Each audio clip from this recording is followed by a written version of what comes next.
ride. It's Real Country 96.9 WKLO, your home for local sports.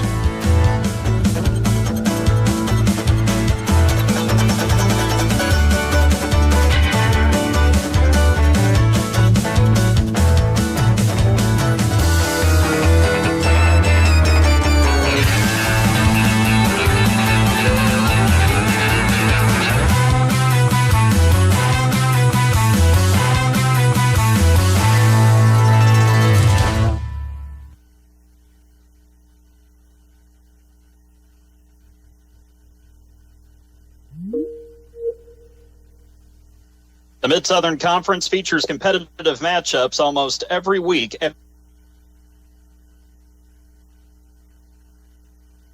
Every season, and two teams that have split the last four meetings collide tonight.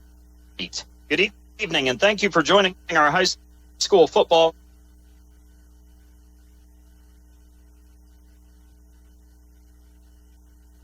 broadcast here on 96.9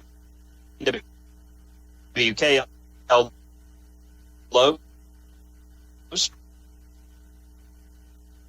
streaming online at WKLO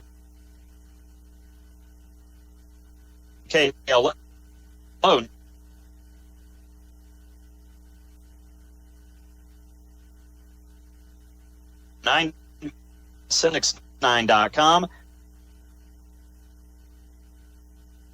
Struggled to find the spark offensively, scoring one touchdown in each of the last 3 weeks, including a 23-6 loss to Scottsburg, a 63-7 dispatch on the road at Brownstown Central. But the Lions were competitive against a very good Springs Valley team here at home this week, losing to the Blackhawks 20-10 in Class A in virtually every poll. Roger Pennington has taken over as the interim head coach this season for Salem. He is a Salem High School graduate of the class of 1986 and leading his alma mater after head coach Brian Gleasing stepped down before the season after being diagnosed with cancer. And of course, our prayers go out to Coach Gleasing and his family as he continues to battle that. He's had to battle that in the past, and of course, now with another diagnosis, and so he was unable to lead the team this season. Salem does not have a high amount of numbers on the roster. 37 players are participating on this Lion football team this year. Senior quarterback Braxton Dean has been the primary starter, completing 61% of his passes for 194 yards. He has yet to throw a touchdown pass this season with 2 interceptions. Dean has also run for 91 yards and 1 touchdown, and he has played receiver a little bit this year with 5 catches for 57 yards and the 1 receiving touchdown that the Lions have registered this season. Other than him, Logan Dent has been the main guy coming out of the backfield for the Salem team. 88 carries, 349 yards, averaging 4 yards a carry with 1 touchdown on the season so far. And Dent has been the leading rusher. He also has 4 catches for 19 yards. Senior fullback Karis Moore has 94 receiving yards, averaging just about 12 yards per reception on the season. He's also run for 138 yards on the ground, averaging 3.5 yards per carry with 1 touchdown. Peyton Shockey has been a player the Lions have used in a kind of a hybrid role as a running back and receiver. Shockey has run for 164 yards, averaging 7 yards a carry with a team-high 3 touchdowns. And he has been their number 2 receiver, 6 receptions for 65 yards on the season without a touchdown to this point. When Dean hasn't been the quarterback, they've turned to junior Ethan Campbell, who is 9 of 19 passing for 78 yards with 1 touchdown and 2 interceptions. Campbell also has added 15 carries for 56 yards, averaging 3.7 yards per carry with 1 touchdown. Salem offensively, while they've struggled on that side, averaging just 12.4 points per game, they have given up an average of 32 points per game on the defense. However, if you take away the Brownstown Central result, the Lions have only been giving up about 24 points per game. While they may not be the biggest team or the most talented team in the conference, they sure play hard. They are as scrappy a team defensively as anybody in the Mid-Southern Conference, and they will give the Panthers problems tonight if the Panthers take the Lions too lightly.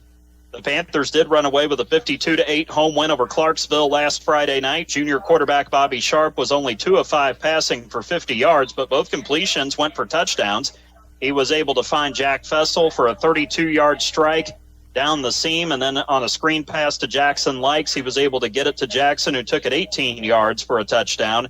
In the run game, it was a by-committee effort last week, but the Panthers were excellent, running for 261 yards, averaging just a tick under 8 yards per carry. Matthew Wolf was the leading runner on the ground with 90 yards. 80 of those came on a touchdown run. Junior running back Brandon Bochting ran for 68 yards and a touchdown, and Dane Nyman, the senior receiver, also got some carries in the backfield. He went for 47 yards with 1 touchdown. The Panthers averaged 8.2 yards per play. Their offense didn't run a lot of plays, but they didn't have to because they got a lot of short field, and Clarksville ended up with 5 turnovers to the Panthers 1 last week. So far, Sharp has completed 48% of his passes for 615 yards, 6 touchdowns, and 3 picks. Bobby has also run for 53 yards and 2 scores. Junior running back Kyler Vest expected to be back tonight, 212 yards on the ground, averaging 4 yards per carry with 1 touchdown. Out wide, Jack Fessel has 207 receiving yards, 16 yards per reception with 3 touchdowns. JoJo McCarty, 180 receiving yards, 15 yards per catch with 1 touchdown. Jackson Likes has 144 receiving yards on 10 catches with 2 touchdowns. On defense, the Panthers have steadily been improving on that side of the line of scrimmage. Matthew Wolf, the senior linebacker, continues to pace the team with 38 tackles this season, 17 solo. Mason Pettigo, the junior linebacker, has 30 tackles, 2.5 tackles for loss, and Nyman has 29 tackles from his linebacker spot on the outside.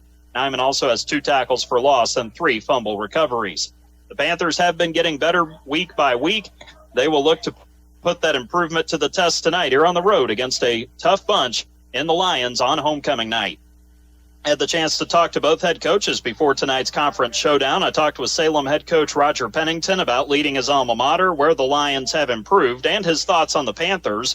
I talked with Corydon Central head coach Luke Keller about the win over Clarksville, what the team has to work on, and the scouting report on the Lions. You can hear the interviews starting after this commercial break. Here from Ralston Field at Graves Stadium in Salem, this is the Davis Crush Stone pregame show. For all of your crushed stone, lime, and aggregate needs, call Davis Crush Stone at 812-347-2707. You're listening to Corydon Central Panthers football right here on 96.9 WKLO. At First Harrison, the banking butler is more than just a banking app. It's who we are. It's a level of service we've delivered for more than 130 years. First Harrison is here to make it easy for local business owners with real estate loans, construction loans, SBA loans, lines of credit, treasury management, and merchant services. You will get competitive rates and fast local decisions. The banking butler, it's who we are. Keep it easy. Keep it local. First Harrison Bank. Member FDIC, Equal Housing Lender.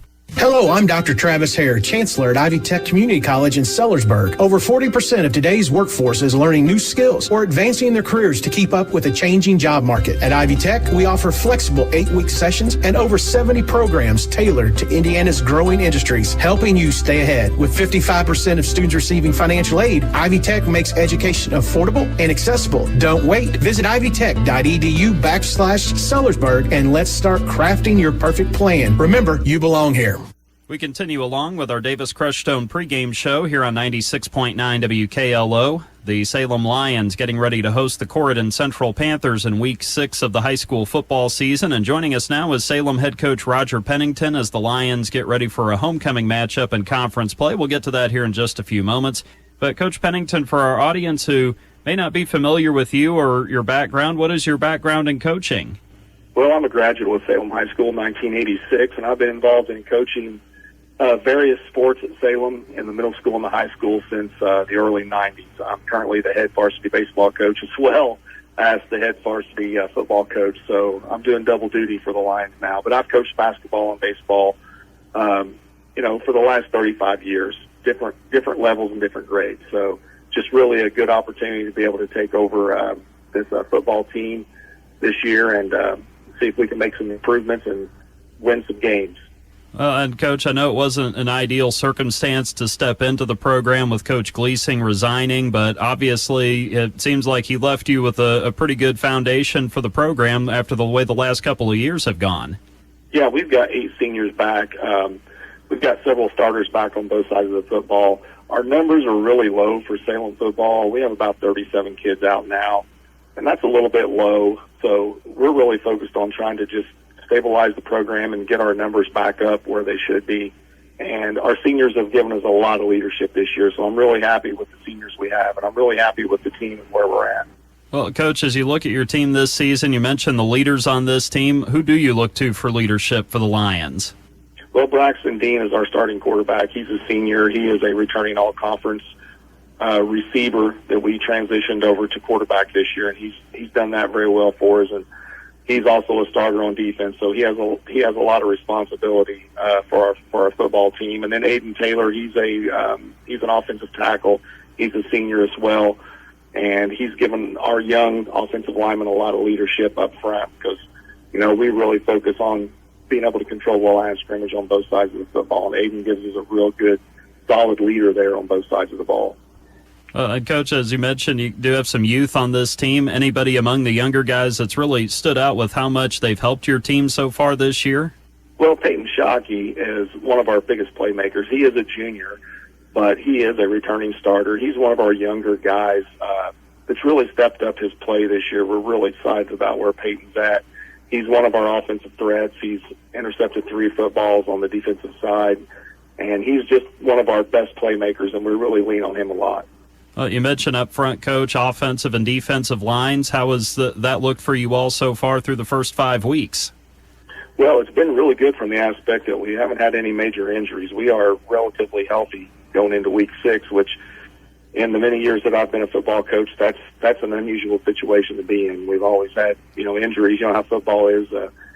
That's one reason why we like our numbers to be up, because you always have to look to that second group of athletes that can step up because of injuries. And this year we've been relatively healthy and on both sides of the football. So really excited about that. And as far as the X's and O's go offensively, how would you describe what you all like to do out on the field on that side of the ball?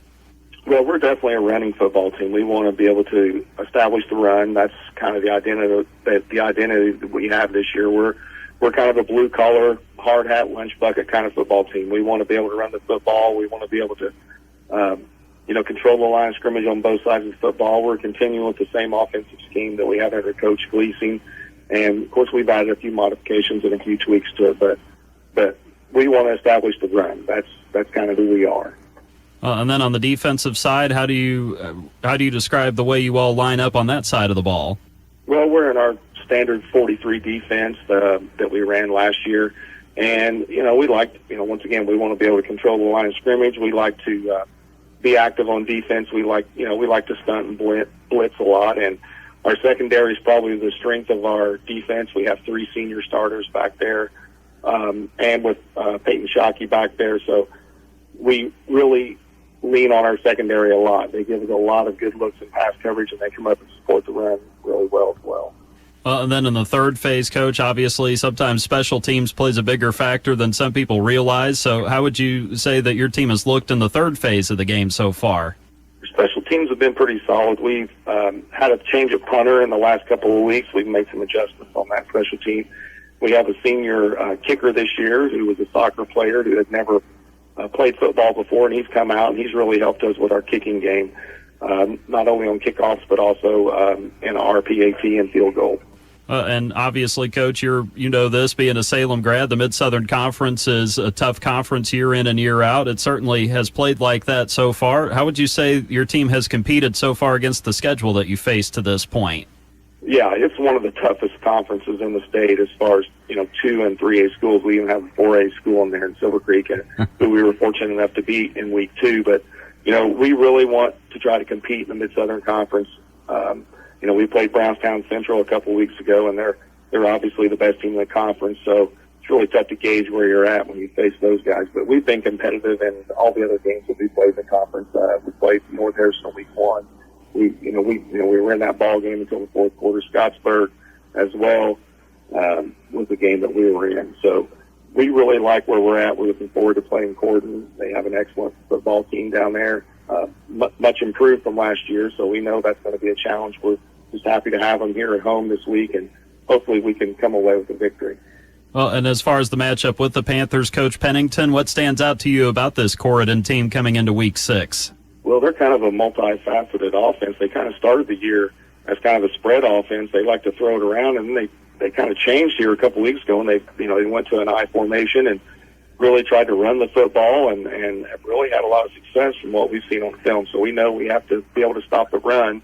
They have a really good quarterback who can run the football as well, throw it around, and a couple good running backs that run hard. So definitely going to be a challenge for us. We're going to have to play well. We're going to limit our mistakes and turnovers. Hopefully we'll be in the ball game there at the end. And as far as the Lions go heading into Week 6, everybody available, ready to go for this matchup? We are relatively healthy. We have a couple of minor injuries, but nothing that would hold anybody out. So we are full go. Sounds good. Coach Pennington, thank you so much for taking the time for the talk. You and the Lions have a good game with Corydon at home. Thank you. All right, Roger Pennington, Salem head coach, joining us here in our Davis Crushstone pregame show. Stay with us. We've got the interview with Coach Keller coming up next as you're listening to Corydon Central Panthers football right here on 96.9 WKLO.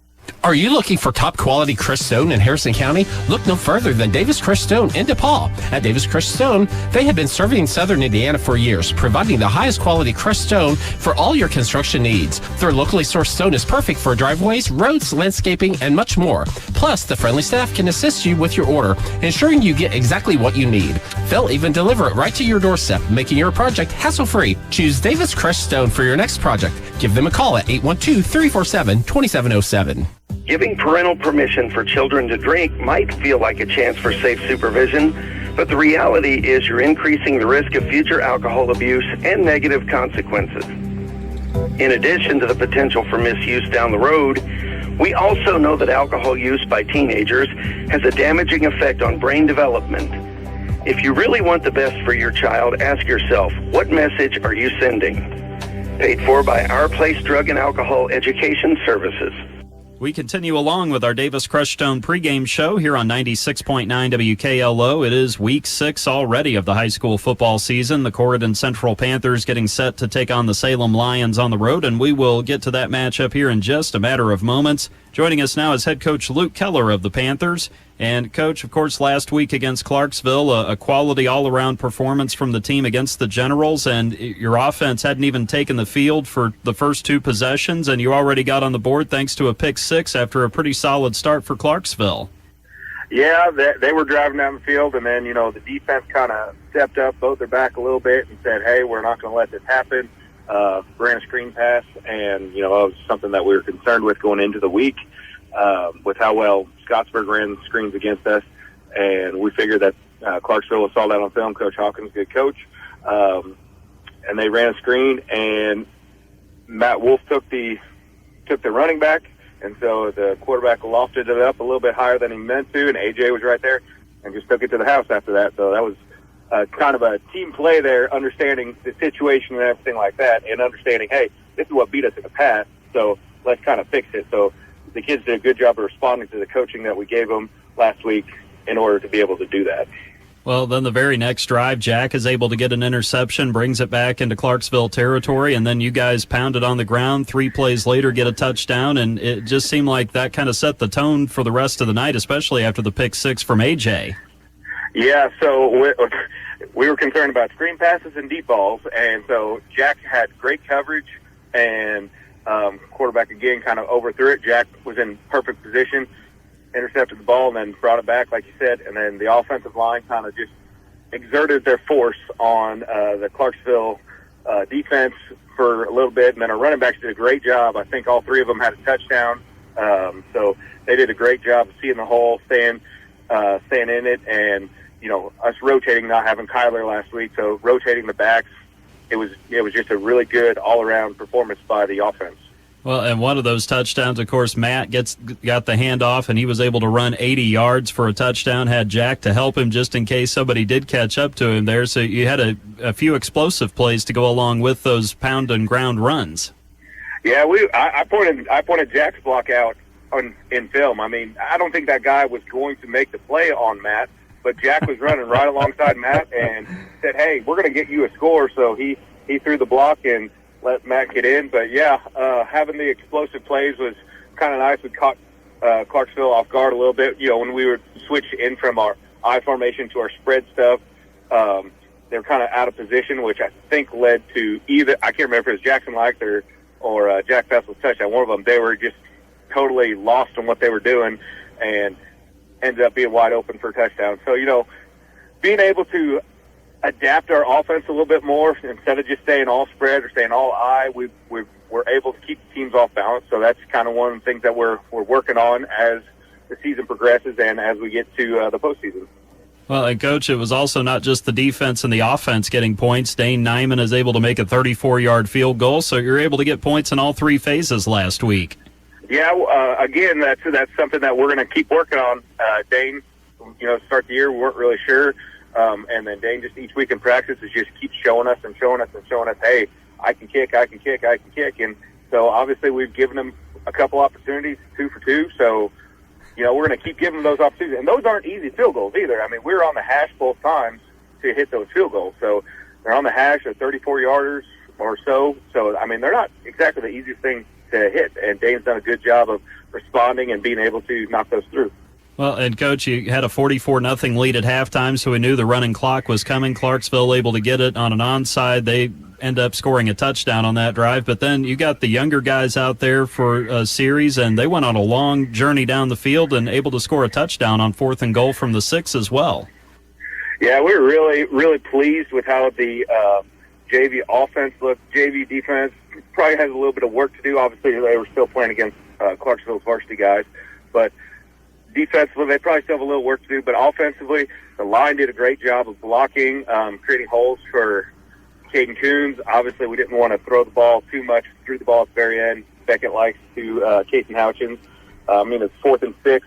So that's a tough run in that situation, 4th and goal from the 6. So Beckett had a great pass. Cason caught the ball. I think it was about the half-yard line. Had to back it in for the back it in for the touchdown. So, all in all, pretty good effort all across the board from the varsity all the way down to the freshmen.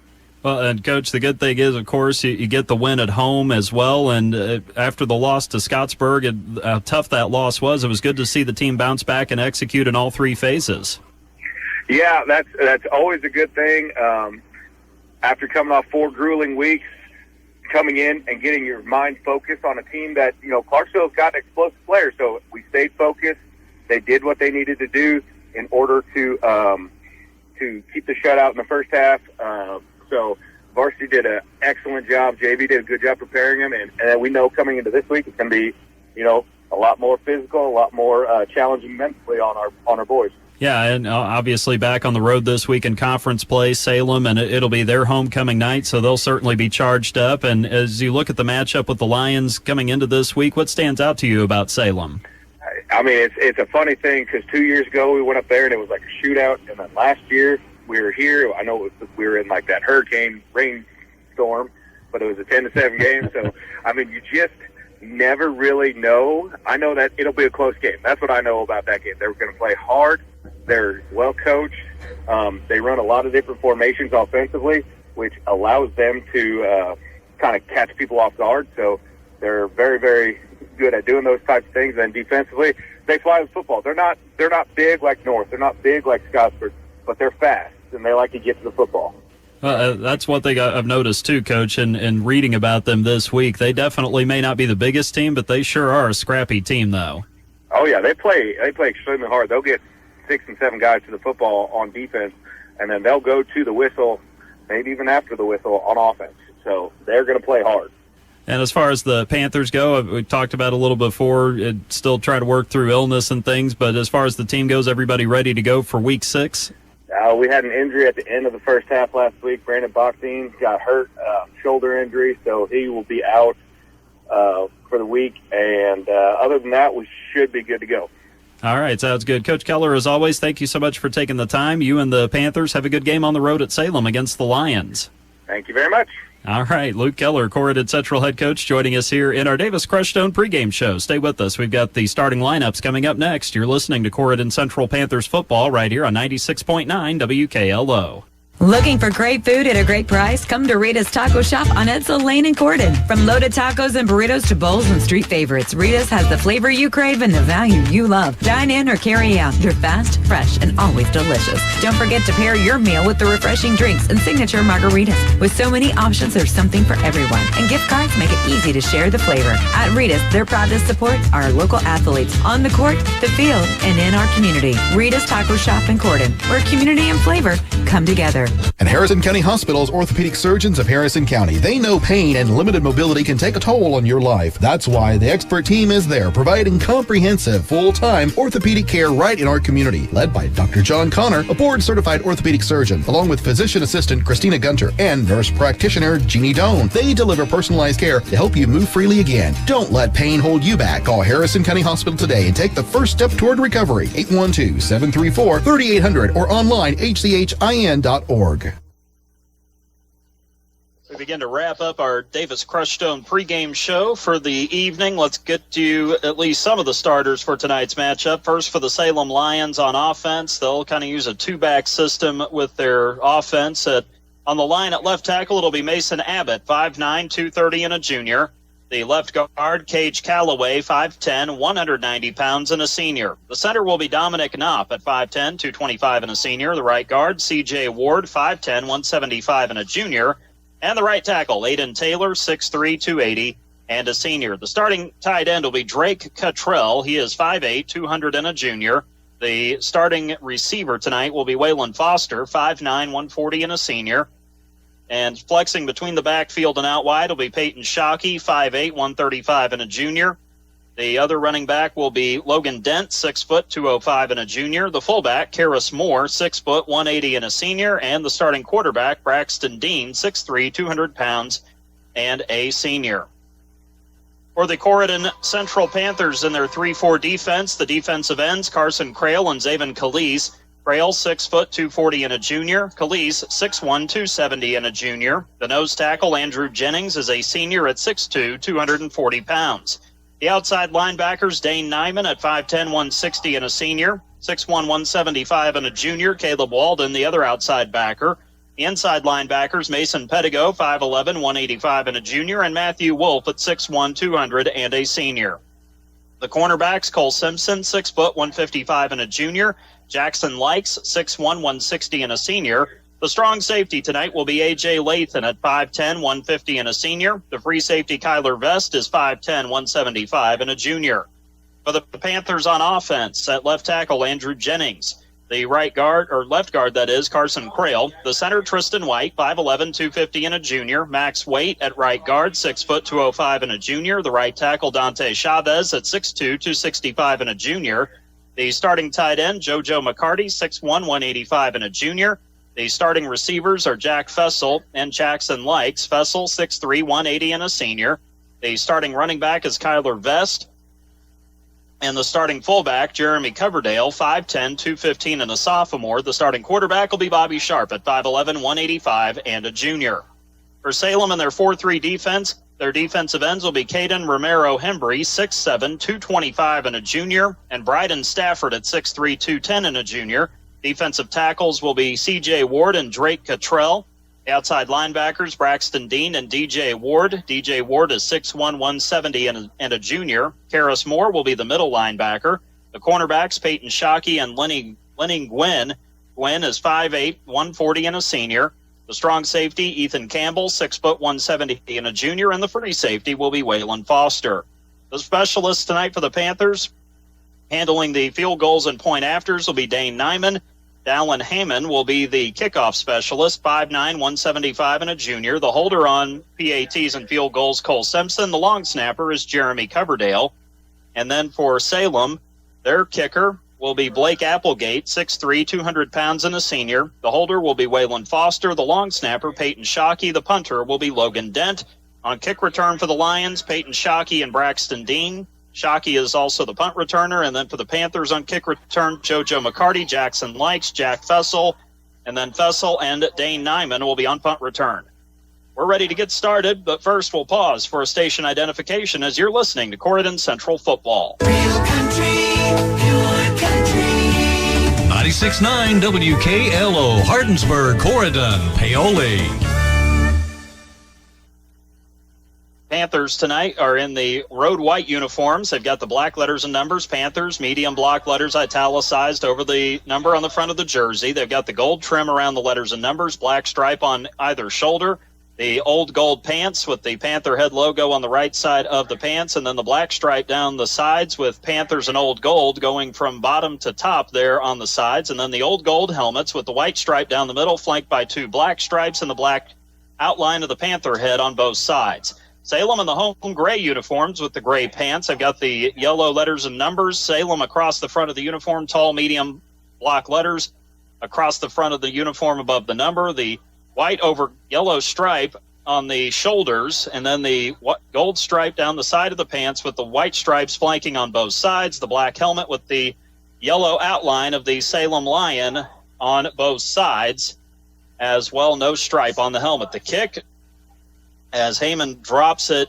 back at the 10-yard line, but the ball kind of skids out of bounds there, and it will be an automatic penalty. So Salem will take over their first possession of the game at the 35-yard line on first down and 10. That was a kickoff penalty there to start off. So the Lions should get the 35-yard line to start this matchup here tonight. They will bring out their offense to get this contest underway here tonight.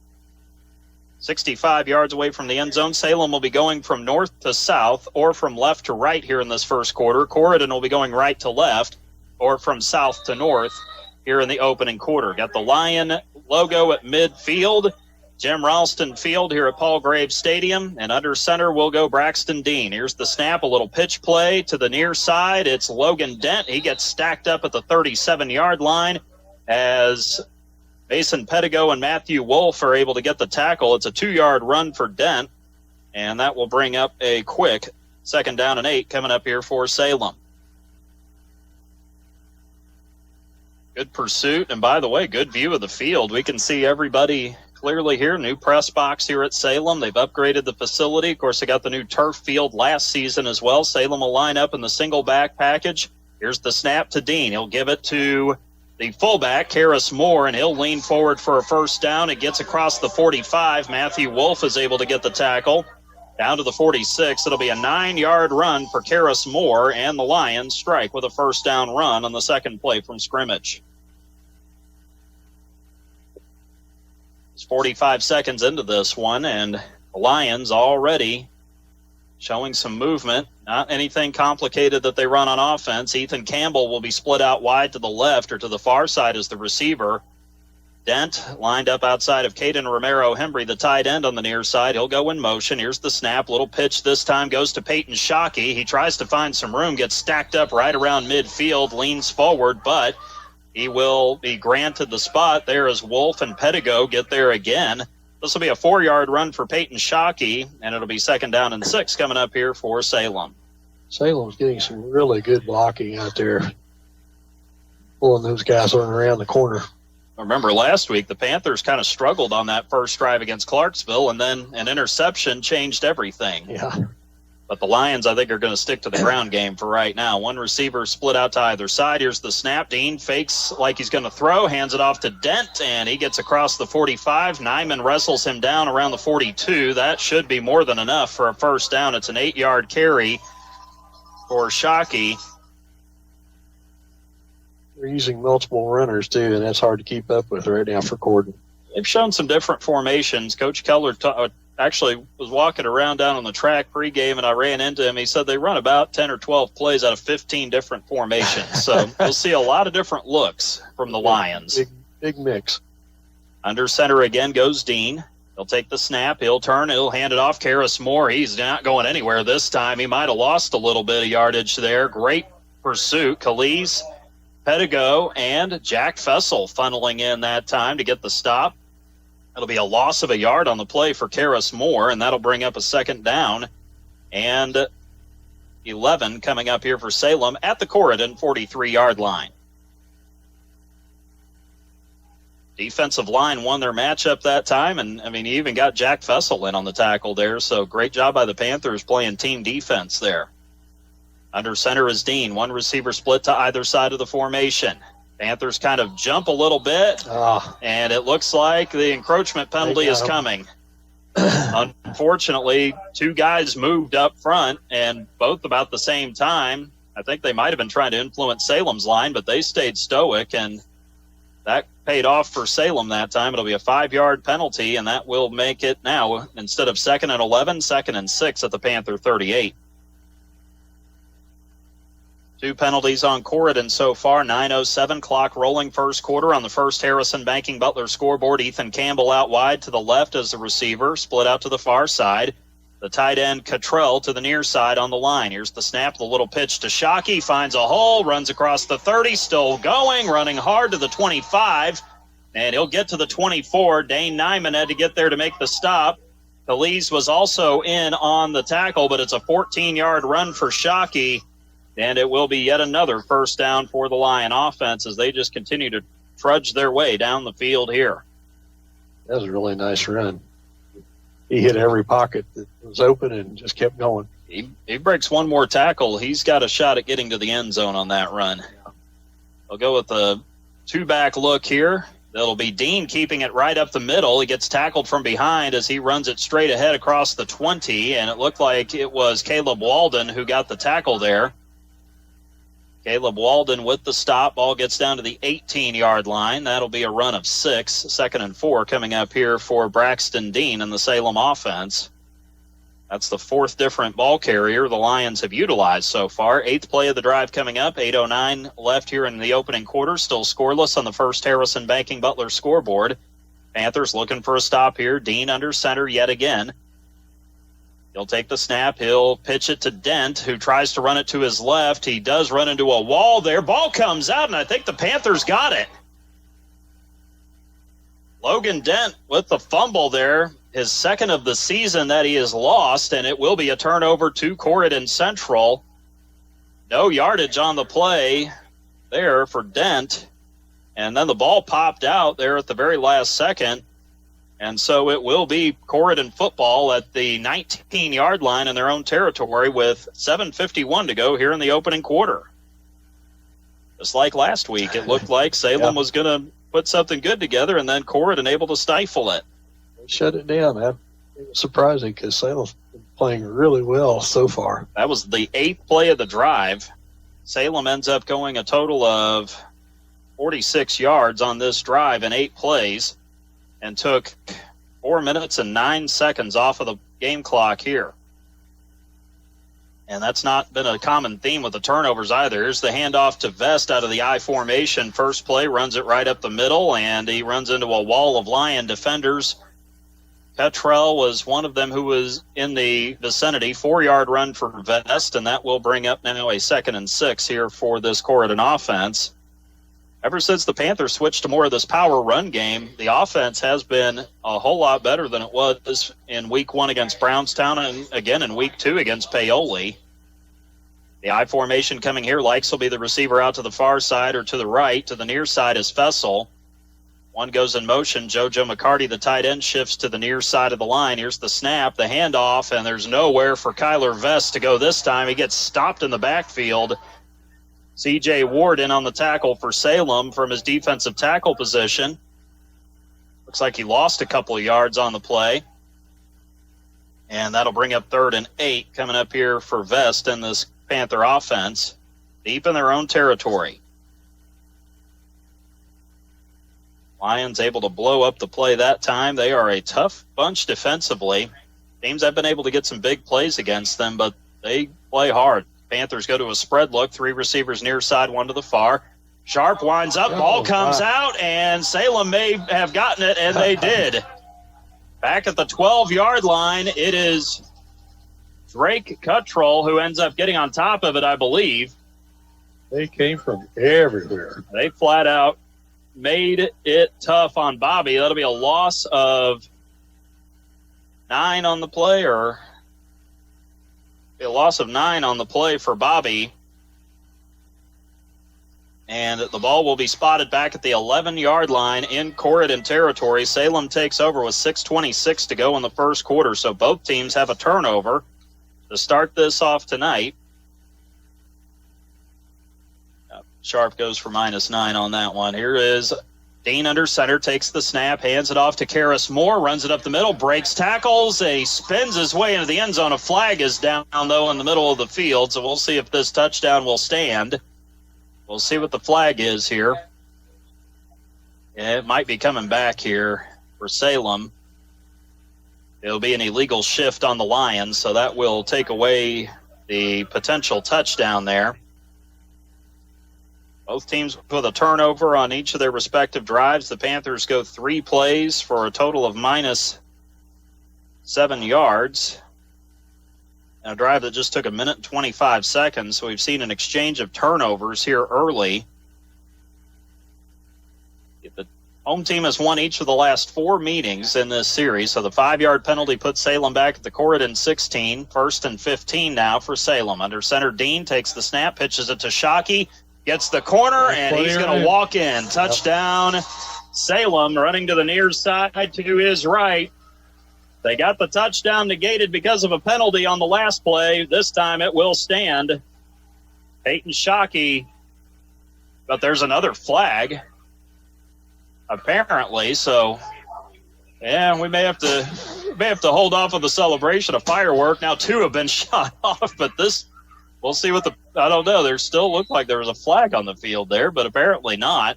Blake Applegate, left-footed kicker, will come up to boot it for the Lions. He's 6'3", 200 pounds and a senior. And then we've got a flag on the PAT. And let's see.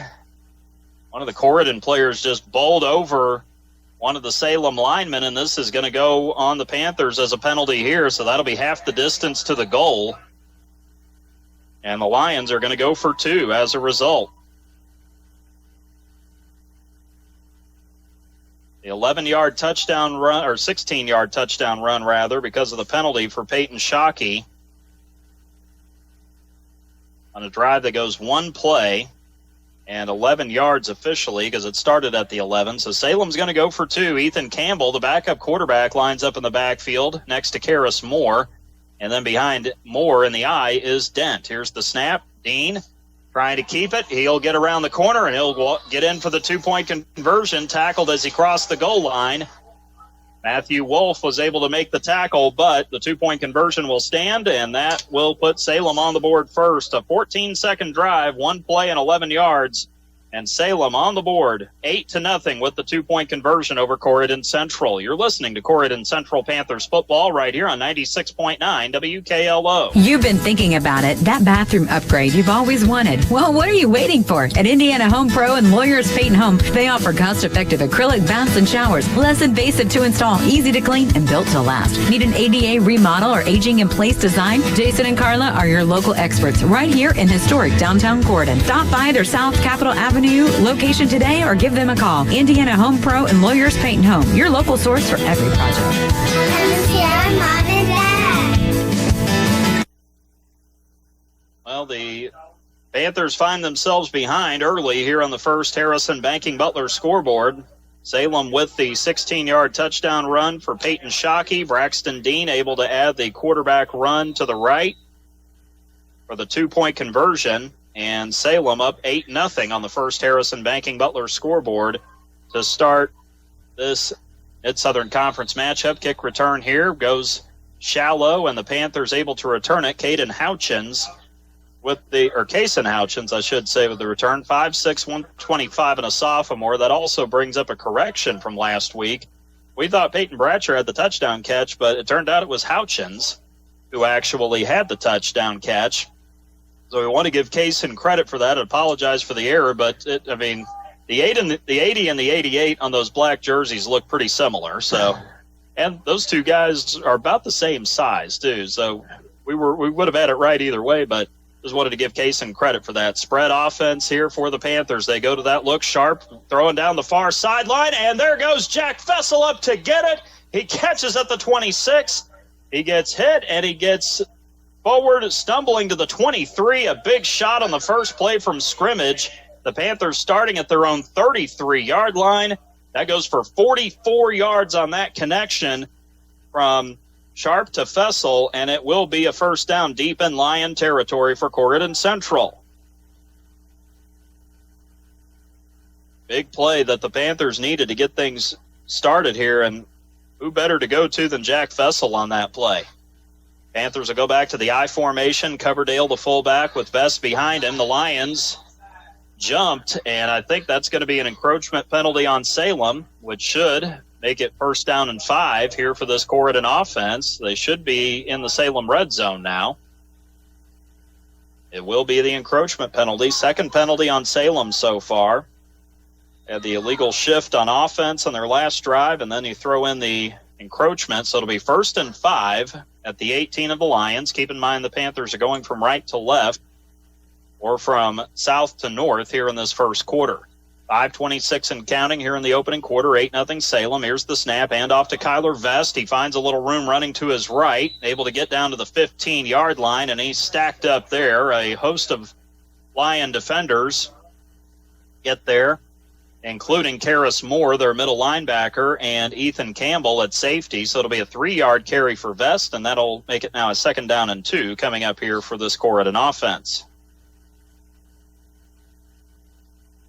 Salem is not the biggest team, but they certainly are quick, and they're getting to the football. They're rallying a lot of different players to the football so far.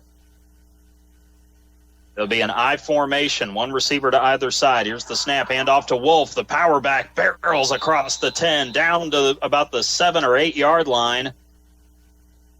And a good tackle there for Salem, and this time it's, let's see, I think it was DJ Ward actually, who got the stop. Ball gets down to the 7-yard line, so it'll be an 8-yard run for Wolf here, and it'll be 1st and goal for this Corydon offense. Just like last week, Corydon just all at once came out of it. That one big pass play just got everything rolling. Sharp under center, I formation again. The snap, the handoff to Wolf, and he's a matchup nightmare for Salem.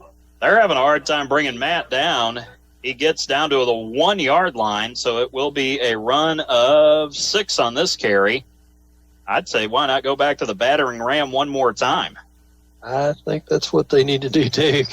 You're exposing Salem's lack of size, running him, and Matthew Wolf is 6'1", 200 pounds. I mean, he just ran right up. Like they wasn't there, some of them. By the way, the line doing a better job blocking the last 2 runs, too. Here's the snap again. There he is, Wolf, but this time, I think the ball might have come out. We might have a fumble. It's looking that way. Wolf might have lost it. Let's see. What are they going to signal here? It is a touchback. It is a fumble against Wolf. So Wolf fumbling before he could get to the end zone will give him no gain on the play. And just when he thought the Panthers might walk it into the end zone and just finally get themselves on the board, that dream died in a hurry. Salem is playing really tough. They always do, but it's kind of one of those deals where they're a little outsized and they're still taking care of business. Well, they've got 2 takeaways already on Corydon, so the ball will come out to the 20-yard line on a touchback, and Salem will take over 1st and 10, 3:37 to go here in the opening quarter, 8-0 Lions already. They're going to go back to the ground, but the Panthers deny Braxton Dean, who carried it that time, and it looks as though he gets up to the 25, so Dean will pick up 5 on the quarterback keeper. And that will make it now 2nd and 5 coming up here for Salem. They started this drive at their own 20. Now we've got an official's timeout with 3:09 left here in the first quarter. It is 8-0 Salem in front. Matthew Wolf has to come out. Unless, I don't know if he's got a cut on him that needs to be tended to or what, but that's going to be a significant temporary loss for Corydon defensively, because Wolf is the leading tackler. He has been essentially the quarterback of the defense, so he'll have to get checked out. I just wonder if there's a cut there that he might have sustained at some point. So that'll make them a little smaller in the linebacking core. A.J. Lathan will step in as a linebacker this time. Under center goes Dean. He'll take the snap. He'll hand it to Karis Moore. Spins off 1 tackle, and he's able to get to the 1st down marker and just beyond it. as Caleb Walden and Jackson Likes are able to get there to make the stop on Moore, who just kept trying to move forward as much as he could.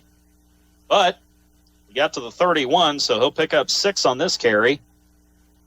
And for Salem, that will be a first down with just under 3 minutes to go here in quarter number 1 here at Jim Ralston Field at Paul Graves Stadium. Lions will line up in the heavy package again. They've only got one receiver split out to the near side. Rory Davidson, the senior, split out. Here's the snap. Dean going to throw a quick one. It's actually Campbell. It hits him on the hands, incomplete. Right there along the boundary in front of the Salem bench, right in front of Coach Pennington, or one of the assistants actually there. Campbell's the backup quarterback, 6 foot 170 and a junior. That incompletion makes it now 2nd down and 10. Corydon defense just has to get their feet under them right now. It just seems like if they could get a stop here on this series, it would really help with their confidence a little bit. Salem's got so many kids involved in the offense right now. It's making it tough, too. Ran the pitch play to Shockey, and it looks like he might have picked up the first down run right there. They ran him from the near side or the right of the formation out of the backfield, pitched it to him. He ran left, and he's able to get 10 yards and a first down on that carry. He is definitely going to be a source of headaches for Corydon's defense throughout the course of the night, the way Peyton Shockey's running right now. He's got 44 yards on 4 carries. And I've got him for. Well, they've run 4 different players so far, including the quarterback Braxton Dean. Got some depth in their backfield. Here's the snap. Dean running some fakes, going to throw a quick one out in the flat to Karis Moore, gets it across the 50 into Panther territory and gets pushed out on the near side at the 41. Matthew Wolf back out there and able to get him out, but not before Moore gets a catch for 18 yards on just a little quick pass out in the flat. Moore is actually the leading receiver on this team. He averages about 12 yards per catch, 8 catches for 94 yards coming in. That puts him over 100 receiving yards for the season. First down at the Corydon 41. One receiver out to the far side, Rory Davidson, who's 5'5", 125 and a senior. The snap, the pitch, and the run to Dent. He finds room, and he is off to the races. Kyler Vest with a tackle from behind at around the 7-yard line, and Kyler is down on the turf. He is slow to get up. Might have injured himself there, possibly. They'll mark Dent down at the 6. It is a 35-yard gallop for Logan Dent, who came in the leading rusher for the Salem team. And that'll set the Lions up on 1st and goal at the Panthers 6. 1:53 to go here in quarter number 1. It's 8-0 Salem already on the First Harrison Banking Butler scoreboard. The ball is located on the near hash mark, or from the Lion offense to the right side. Corydon going to have to bow up here defensively, but a timeout is called.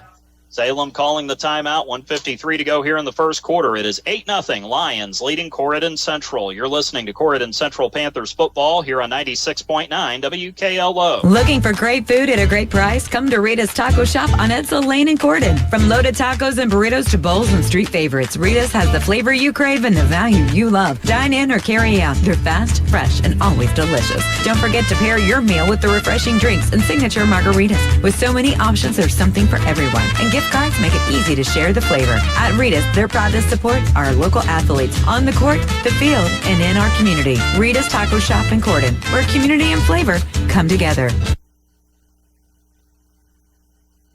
Salem threatening to get back on the scoreboard again. Already a drive that has only gone 6 plays, but they've already covered 74 yards. And they've done so in less than 2 minutes, gashing this Panther defense that has been playing much better football here in recent weeks. But Salem lining up now for a 1st and goal at the Panther 6 near hash mark. Ethan Campbell will be lined up in the backfield next to Karis Moore, the fullback. To his right or near side, Caden Romero-Hembry, the tight end, lined up right next to the right tackle on the offensive line. Logan Dent, the deep back in the backfield. Here's the snap, handoff to Dent, finds a hole, breaks a tackle, dives across the goal line, and a touchdown right there at the S of Lions in the end zone. Logan Dent able to dive in, a 6-yard touchdown run. Broke a couple of tackles on his way there.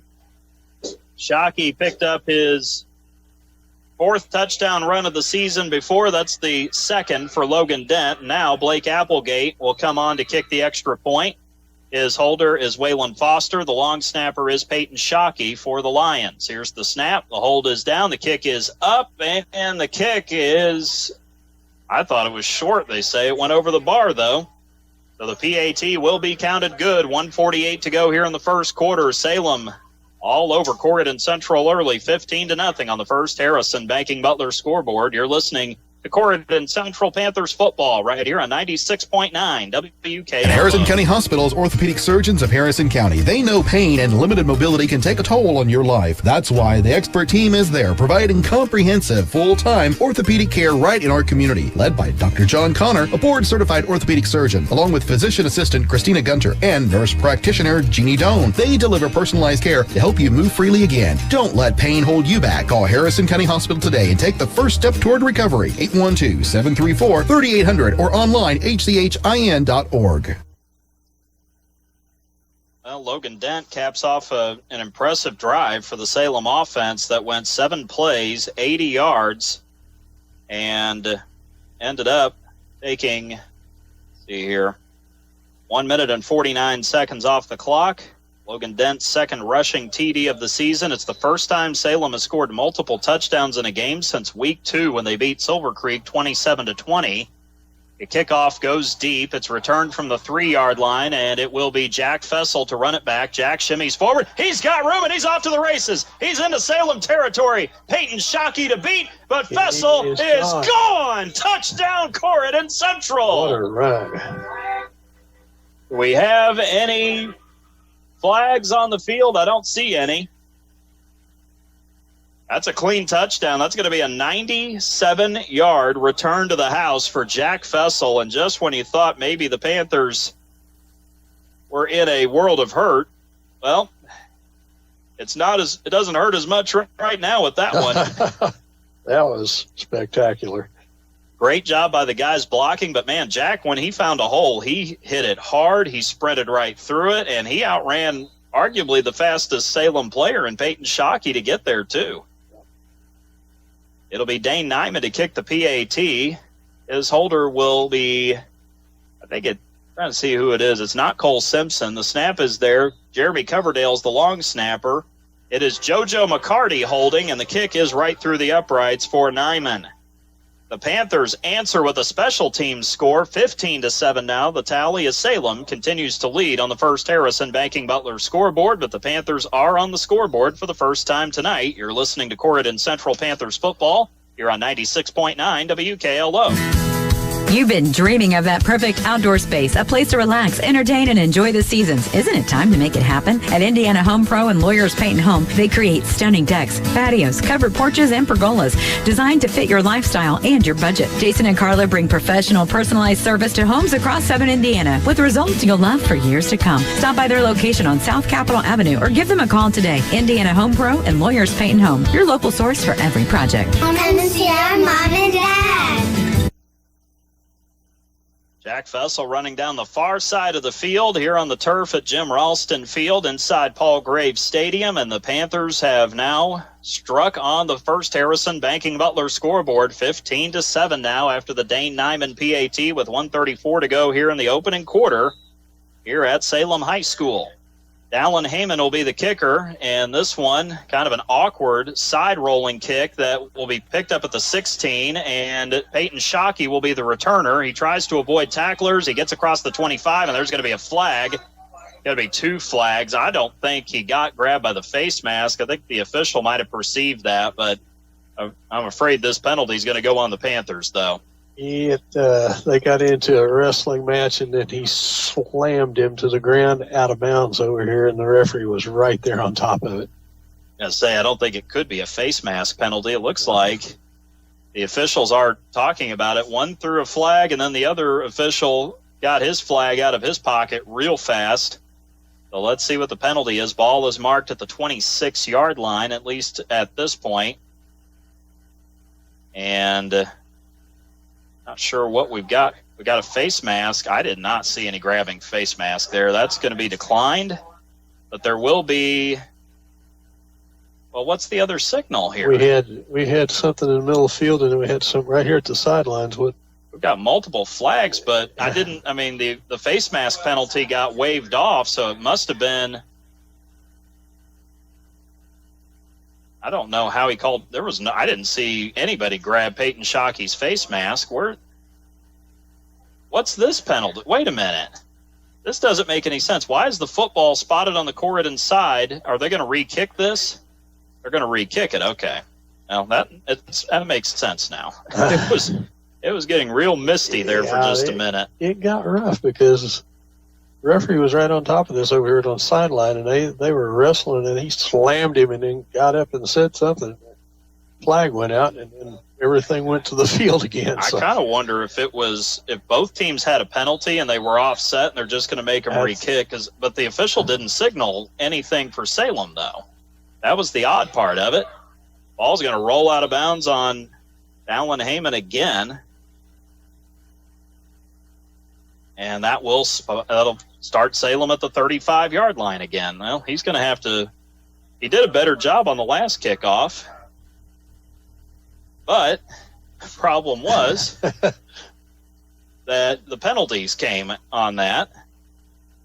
And so Salem will finally now take over at their own 35. Second time that Dallin has kicked one out of bounds.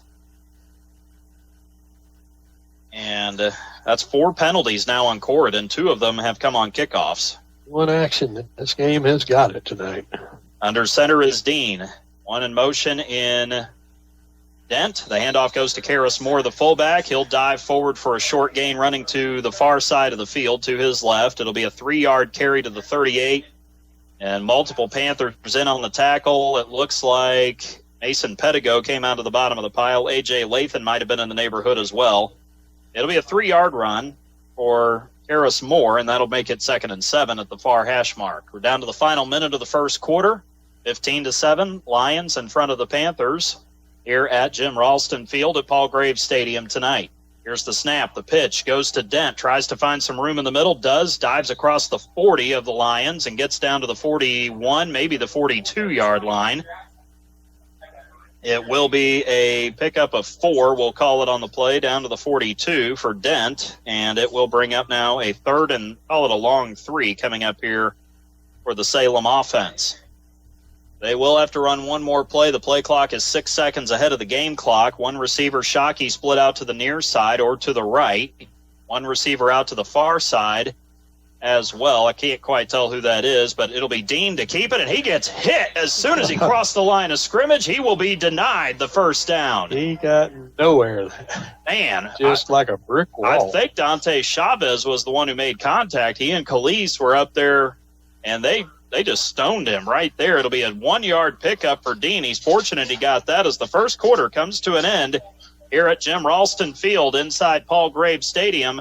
It is 15-7, Salem leading Corydon Central at the end of the first quarter on the First Harrison Banking Butler scoreboard. You're listening to Corydon Central Panthers football right here on 96.9 WKLO. Looking for great food at a great price? Come to Rita's Taco Shop on Edsel Lane in Corydon. From loaded tacos and burritos to bowls and street favorites, Rita's has the flavor you crave and the value you love. Dine in or carry out. They're fast, fresh, and always delicious. Don't forget to pair your meal with the refreshing drinks and signature margaritas. With so many options, there's something for everyone, and gift cards make it easy to share the flavor. At Rita's, they're proud to support our local athletes on the court, the field, and in our community. Rita's Taco Shop in Corydon, where community and flavor come together. And Harrison County Hospital's orthopedic surgeons of Harrison County. They know pain and limited mobility can take a toll on your life. That's why the expert team is there, providing comprehensive, full-time orthopedic care right in our community. Led by Dr. John Connor, a board-certified orthopedic surgeon, along with physician assistant Christina Gunter and nurse practitioner Jeannie Doan. They deliver personalized care to help you move freely again. Don't let pain hold you back. Call Harrison County Hospital today and take the first step toward recovery. 812-734-3800 or online hchin.org. Well, Salem decided to go for it on 4th down and 2, and it paid off. They go to the pitch play to Peyton Shockey up the middle. He is able to navigate up to the 50-yard line as Salem now goes from right to left here in the second quarter. It is a run of 7 yards on 4th and 2. And for Shockey and the Lions, they pick up their 8th first down here in the first half. Ball resting right in the Lions' mouth at midfield. Corydon will be going from left to right or from north to south here in the second quarter. Salem will be going south to north or right to left. Under center, Braxton Dean. A fresh set of downs for the Lions. Takes the snap, fakes the pitch one way, goes to Dent, and he crosses the line of scrimmage, gets cut down immediately. Dante Chavez lost his old gold helmet. Mason Pedigo and Andrew Jennings were in on the stop for the Panthers. It'll be a 2-yard run for Dent this time. 2nd down and 8 coming up. They're doing a better job getting through this Salem offensive line, but still, I mean, to give up that run to Shockey, disappointing considering how well the Panthers did on that 3rd down stop. Salem does a lot of things well and quick. Well, they have to make up for the lack of size, too, but they do it well, though. They do it really well. Coach Pennington and his staff have done a really good job. Here's Dean taking the snap. He rolls out to his right, decides to tuck it, run. He was going to try to throw initially, but he's going to pick up a first down on the scramble across the 40 of Corydon Central. Gets down to the 38. He needed 8. He picks up 10 to get that first down. And Braxton Dean keeps the possession moving down the field with the first down, the 9th already for Salem. We're at 10:43 as Dean went out of bounds to stop the clock here in the second quarter. 15-7 remains the score on the first Harrison Banking Butler scoreboard. Rory Davidson split out to the near side or to the left as a receiver. 2 in the backfield for Salem lined up. Shockey kind of lined up in a wing spot there behind the right side of the line, kind of like you see with Brownstown. Here's the snap. Dean fakes a pitch, goes to Dent, and Dent able to punish his way down to the 35-yard line. He runs into another wall of Corydon defenders as Jackson Likes was there along with Andrew Jennings. Ball's on the 35. We'll call it a 3-yard pickup here for Dent, and that'll bring up now 2nd and call it a short 7 here for the Lions. Corydon doing a better job getting back there, but it's just like you still need the defensive line to do a little bit better job knocking this offensive line back to get the linebackers in there. Here's the snap. Here's the pitch. It's going to be a handoff now to Shockey. They run kind of a Brownstown-type play. Shockey gets outside. He's down to the 20, to the 10, down the near sideline. He is across the pylon for the touchdown. He got hit right as soon as he got to the pylon, and Shockey scores again, his 5th touchdown of the season. He comes up a little slow. Kind of got tripped up there. But that will be a huge run for Peyton Shockey and the Salem Lions. This will be a 35-yard scamper to the end zone on the double handoff. They're running the Brian Gleasing offense, even though he's not on the sideline anymore. That play works to perfection. Blake Applegate will come on to kick the extra point for Salem. They're back up by 2 touchdowns yet again. Applegate has his holder out there. That's Waylon Foster. Peyton Shockey is the long snapper. And the Panthers might have jumped again. They are hurting. It's not, I mean, yeah, Salem's playing well, but the Panthers are hurting themselves with self-inflicted wounds. So guess what the Lions are going to do? They're going to go for 2 again. Yep. I mean, if you're going to be that reckless as far as jumping offside, yeah, that's the result you would expect. That's 5 penalties on Corydon, and they only had 3 last week. 2 of them were on kickoffs last week. 1 was a holding penalty that ended up resulting in Dane Nyman getting that 34-yard field goal. So the Lions are going to go for it. They've got a loaded backfield. Got an offset I formation. Here's the snap. Dean fakes the handoff, and he walks in for the 2-point conversion to the near side. Well, the Panther defense is going to have to shore this thing up quickly because they find themselves behind now, 23-7. Salem now has their highest score of the season, and we still have 9:52 to go here in the second quarter of play here at Jim Ralston Field inside Paul Graves Stadium. You're listening to Corydon Central Panthers football right here on 96.9 WKLO. You've been thinking about it, that bathroom upgrade you've always wanted. Well, what are you waiting for? At Indiana Home Pro and Lawyers Paint and Home, they offer cost-effective acrylic baths and showers, less invasive to install, easy to clean, and built to last. Need an ADA remodel or aging-in-place design? Jason and Carla are your local experts right here in historic downtown Corydon. Stop by their South Capitol Avenue location today or give them a call. Indiana Home Pro and Lawyers Paint and Home, your local source for every project. Come see our mom and dad.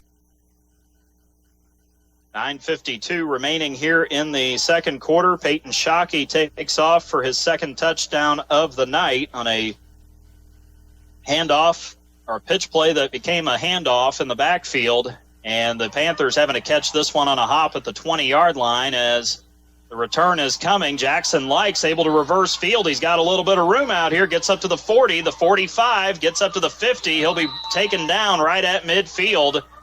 And making the tackle, Salem special teams getting busted all of a sudden.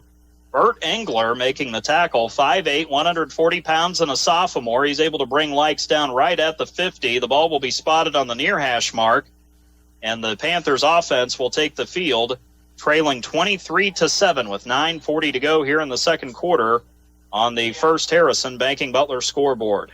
Turned it all the way across field and made something out of it. It sure didn't look like it was going to be that good when he started on the other side of the field. He probably ran about 50 yards to get 30 on that return. Yeah, I'd say every bit of it.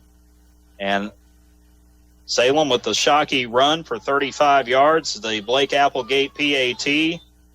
The Lions are in the driver's seat. They didn't score. Actually, I said season high, timeout called by Corydon, but actually Salem's season high was 27 against Silver Creek in week 2. So they haven't reached it yet, but they're close.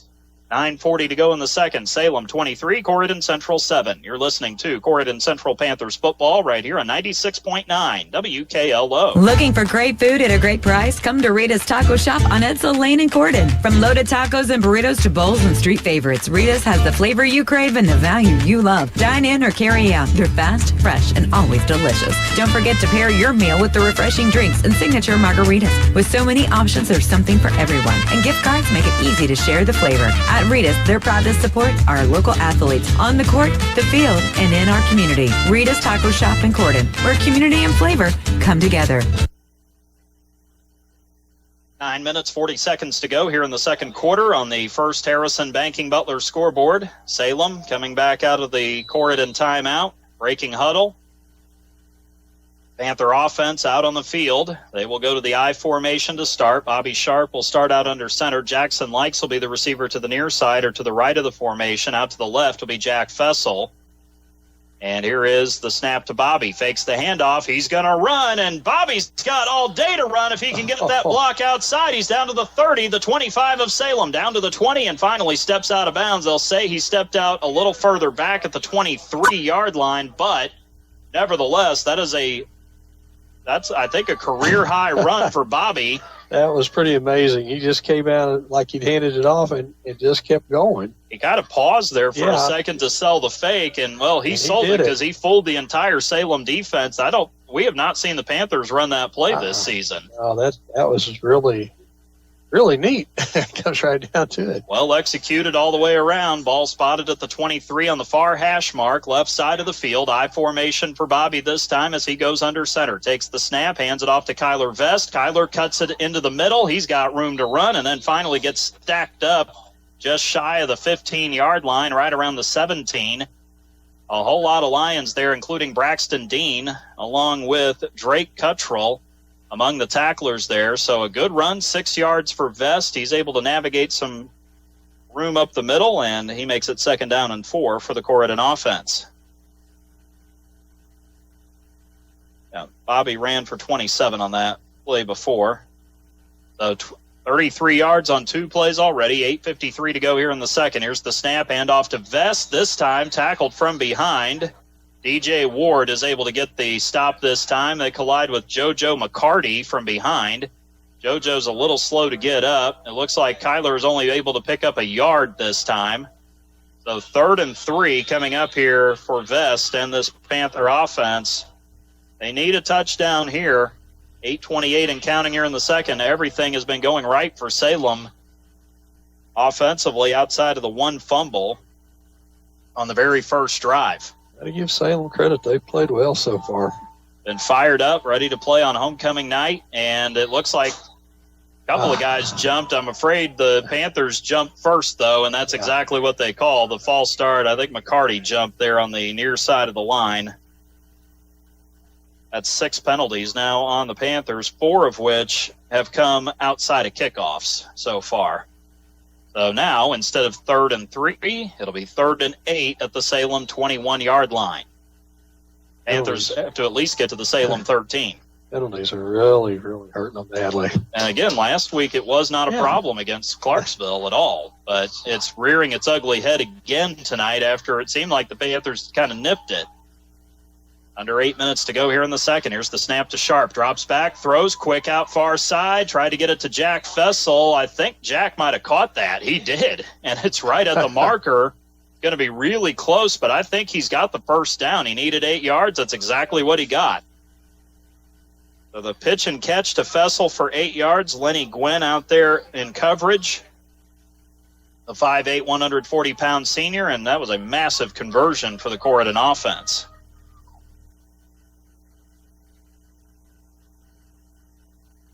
So now, 5 first downs here in the half for Corydon. 7.5 minutes to go in the second. Salem 23, Corydon Central 7. Sharp under center, I formation. Snap, handoff to Vest. Navigates his way up the middle. Gets inside the 10. Taken down at the 5. DJ Ward again on the tackle for Salem, but a really nice run there for Kyler Vest. His best of the night so far. Goes for 8 on that carry. 2nd down and 2 coming up from the Salem 5. Offensive line is doing a better job connecting on their blocks. Kyler is doing a good job being patient, waiting for the hole to develop, and he's starting to get rewarded for that now. You got to keep cleaning things up and keep working. Still a long way to go, but you never want to get too far behind on the road no matter where you go, especially here at Salem. Sharp under center takes the snap, and he keeps it. Quarterback run up the middle. He's going to be short of the goal line. He looks like he'll be down at the 1, and there were a pride of lions, if you will, pun fully intended there. And there's a bunch of guys there. I'm looking who got out of the bottom of the pile. Waylon Foster, C.J. Ward. It's a 4-yard run for Sharp down to the 1. First down and goal coming up here. So Bobby able to get the Panthers ties the closest they've been. Remember, they got down to the 1 on their second possession, and then they fumbled the ball away to Salem. Looks like Dane Nyman will be the back this time. Handoff to Dane. He'll run up the middle. He gets across the goal line. Touchdown, Corydon Central.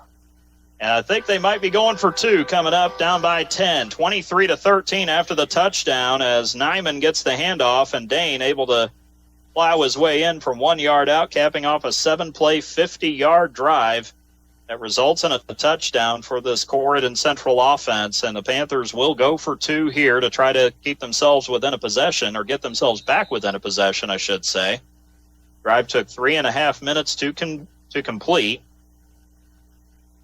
And for Nyman, ran for a touchdown last week against Clarksville. He adds his 2nd of the season now.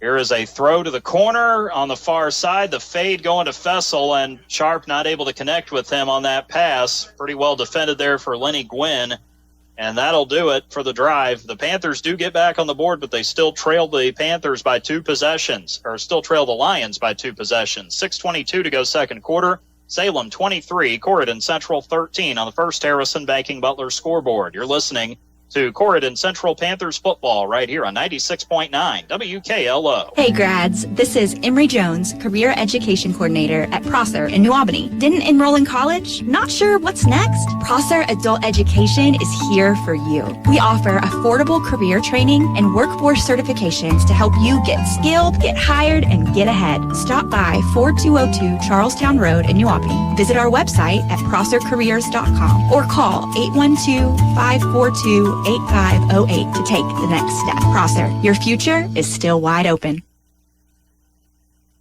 The Panthers do get in the end zone with the 1-yard touchdown run for Dane Nyman.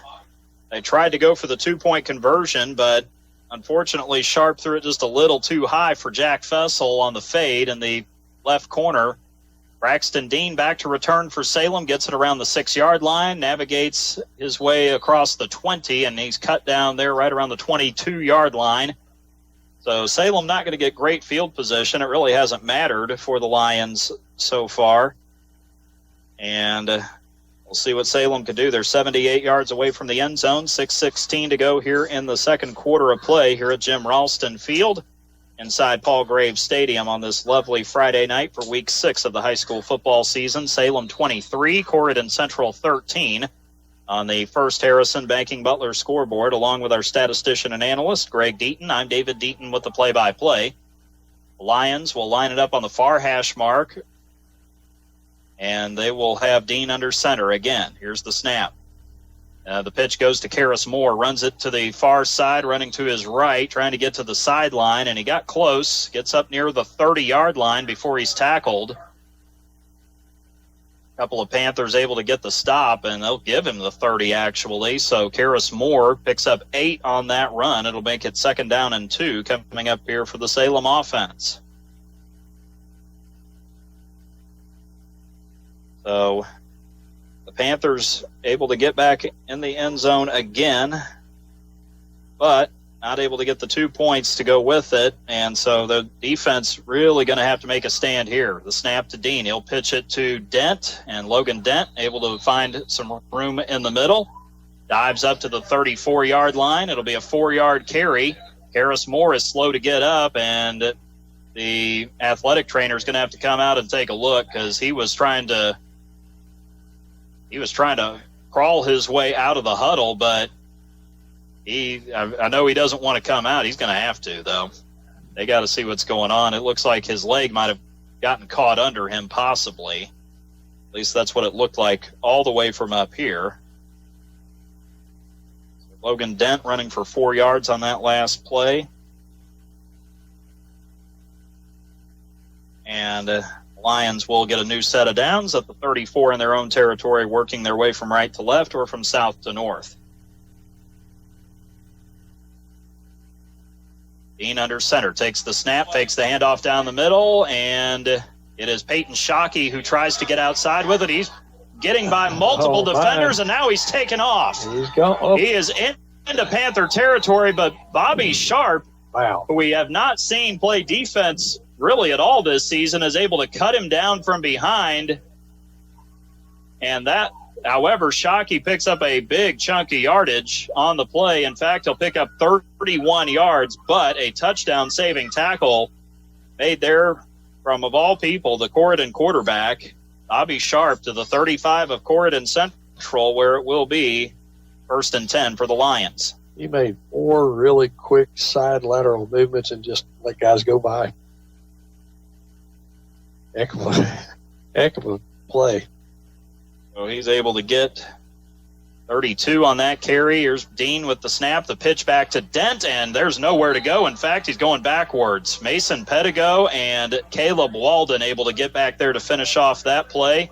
It'll be a loss of 2, 2nd down and 2 coming up for Logan Dent and Salem.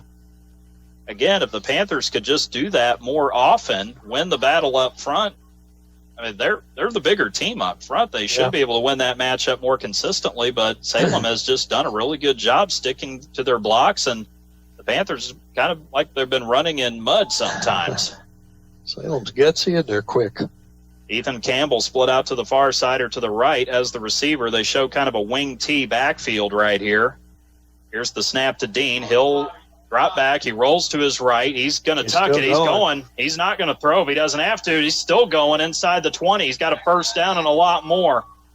Zaven Khalid able to wrestle him down. Dane Nyman was also there. No flags on the play. It'll be a 20-yard run for Braxton Dean. They are giving him way too much room to run when he does have a chance to take it. I tell you, I don't think he's going to throw if he doesn't have to. I think he wants to run. I mean, they're not a passing team, really. He looked twice and then he just tucked and ran.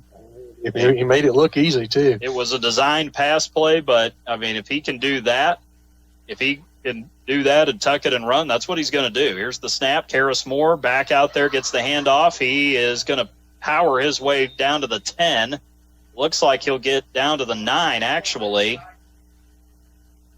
A lot of Panthers there. Elise looks like he comes out of the bottom of the pile. It's an 8-yard carry for Karras Moore this time. And the 7th play of the drive coming up, less than 3 minutes to go here in the second. Salem, if they score a touchdown here, they will have their season high in points before halftime. 27 is their previous high against Silver Creek, and they did that back in week 2 in a home win, 27-20 over the Dragons. That is Salem's only win to date so far. Dean under center, quarterback run right up the middle, and it looks like he'll have the first down and a little more to go with it. Salem has won 73% of their games over the last 10 seasons when they score 20 or more points. He gets down to the 5, does Dean on that carry, and that'll be a 4-yard carry on the quarterback keeper, and that's, again, a first down coming up for Salem. 13 first downs in the first half, 2:25 and counting here in the second. Salem 23, Corydon Central 13. The Panthers really have to stiffen up their defense here. Ball at the 5-yard line for Salem. Braxton Dean goes under center. Watch for Shockey here. Here's the snap. Dean going to roll out. He may keep it himself. He gets hit in the backfield, and then he tried to carry it to the end zone. Then he got stacked up out of bounds there around the 1-yard line. And it looks like JoJo McCarty got there. Mason Pedigo got there as well. This will be a 4-yard carry. Dean comes up just short of the end zone, but he's got the Lions facing second and goal at the 1-yard line. And barring a huge turnover here, Salem looks like they're going to score again. I'd be watching for Dean here. I think this is probably going to be him going up the middle. If it's not, he'll turn around and hand it off to Moore. Dean under center here. Takes the snap. Yep, he'll hand it to Moore, and Karras Moore is able to crawl over the pile and get in for the touchdown. And Salem has now set the bar for their highest score of the season in 2025 before halftime. 2:02 to go here in the second quarter. Karras Moore diving in from 1 yard on the 9th play of the drive. That went 78 yards. Blake Applegate will come on to kick, and if you're the Panthers, you better not move here, because you know they're going to go for 2 if it happens. Yep, no doubt about it. You know it's going to happen. Drive that took 4 minutes and 20 seconds off the clock. Moore's second rushing TD of the snap is a little low. The hold is good. Karras Moore's second season, and Salem has struck again. For the first time all season, they put 30 on the scoreboard. 2:02 to go second quarter, 30-13. Salem leading Corydon Central on the First Harrison Banking Butler scoreboard. You're listening to Corydon Central Panthers football right here on 96.9 WKLO. Looking for great food at a great price? Come to Rita's Taco Shop on Edsel Lane in Corydon. From loaded tacos and burritos to bowls and street favorites, Rita's has the flavor you crave and the value you love. Dine in or carry out. They're fast, fresh, and always delicious. Don't forget to pair your meal with the refreshing drinks and signature margaritas. With so many options, there's something for everyone. And gift cards make it easy to share the flavor. At Rita's, they're proud to support our local athletes on the court, the field, and in our community. Rita's Taco Shop in Corydon, where community and flavor come together. Well, the Lions strike again. 2:02 to go, second quarter of play, and it is 30-13. Salem putting up a season high in points before halftime. Their previous high was 27 against Silver Creek. This will be a round ball kick that's picked up at the 29. Jackson Likes, bouncing off one of his own players, gets across the 40. A flag comes in, a second flag comes in, and finally the play ends, but not before Jackson gets to about the 41-yard line, and I think somebody might have gotten a piece of the face mask when he was going down. That's what it looked like. Salem has not had a big problem with penalties. They've only had 2 tonight for 10 yards, but I think this one might cost them a little bit. Their coaching staff had them well prepared for this game tonight. They feel like they've been playing competitive football throughout the season. I mean, outside of the Brownstown game, they've been pretty well locked in. but nobody's come close to touching Reed May's team this year. Actually, North Harrison's come the closest, losing by 42. That's the closest anybody's come to beating Brownstown this year. They're superior all the way around. I mean, I think they're the best team in Southern Indiana, especially in the small classes. I definitely agree with that. You go see them one time, you'll understand what we're saying. We saw them in the opener, and there's no doubt they've gotten better since then. Yeah. Tonight they're playing Seymour on the road in the Jackson Bowl, the 25th meeting in football between those two programs. You got to be kidding me. They can't be on Corydon. This penalty is on Corydon, apparently. I don't know how, though. I legitimately don't know how. It's going to be a 15-yard personal foul penalty, and that is now the 7th penalty of the night. I don't know where that would have happened, incidentally. I really don't. Because a lot of times personal foul, it's pretty obvious where it happened. Boy, they're really going to start this drive at the 21-yard line with 1:55 to go instead of at the 41. It was a spot foul, so from the 36 to the 21, Corydon will start this drive. Well, Panthers going to have to get this one. Sharp with the snap, gets the throw over the middle. Nyman's wide open. He evades a tackler. He's got Shockey to beat in Salem territory. Down to the 20, down to the 15, running far side. Finally gets tackled right around the 6 or 7 yard line. Dane Nyman turned it around in a hurry. Sharp found him wide open over the middle. There was nobody around him, and Dane Nyman ends up going all the way to the Salem 5 on a play that goes 74 yards. The short connection from Sharp to Nyman results in a huge play and a Corydon first down deep into Salem territory. That was a heck of a he was as wide open as I've seen anybody this year. Yeah, that was amazing. Under center will go Sharp. 1:42 left. Clock has stopped for the moment. Handoff goes to Kyler Vest, and he's able to lean forward. At least I think that was Kyler. Yeah, it was. He gets down to the 2. It'll be a 3-yard carry that time for Vest. Yeah, I was going to say, we got one of the Corydon assistants next to us here to our left in the next box running the clock. I agree. I think you take your time on this one because you don't want to give Salem a lot of time with the momentum they have right now. 3-yard carry, and one of the Lions is late getting off the field. Apparently he's limping a little bit.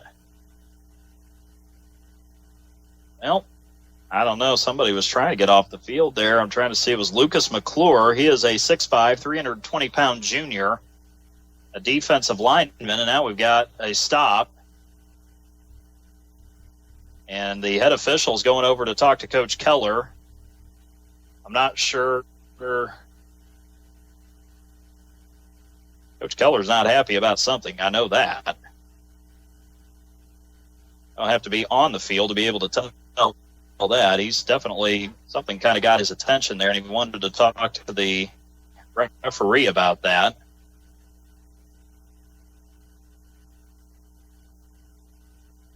Well, Panthers will have 2nd and goal at the 2-yard line of Salem. 45 seconds and counting here in the second quarter. Panthers just going to take as much time off the clock as they can. Sharp will go under center, I formation. Here's the snap, quarterback keeper. Bobby pounds his way across the goal line, and he's in for the touchdown. 32 seconds remaining, 32.9 to be exact, here in the second quarter, and the Panthers are in for the touchdown, cutting the lead back to 11 at 30-19. Bobby Sharp diving in for the score. And for Sharp, that is actually going to be his 3rd rushing touchdown of the season. On to kick the extra point will be Dane Nyman. The holder is JoJo McCarty. And the long snapper, Jeremy Coverdale, at 5'10", 215, and a sophomore. Nyman booted through his first extra point with ease. Trying to get this back to a 10-point lead. Snap a little high. The hold is down, though. The kick is right between the uprights and good. Boy, the Panthers need that. Needed that one desperately. You know what? Also helps that is that they are set to receive the second half kickoff. But I will also throw this in. Do not fall asleep on that kickoff, because Salem, I wouldn't put it past if they try an onside kick.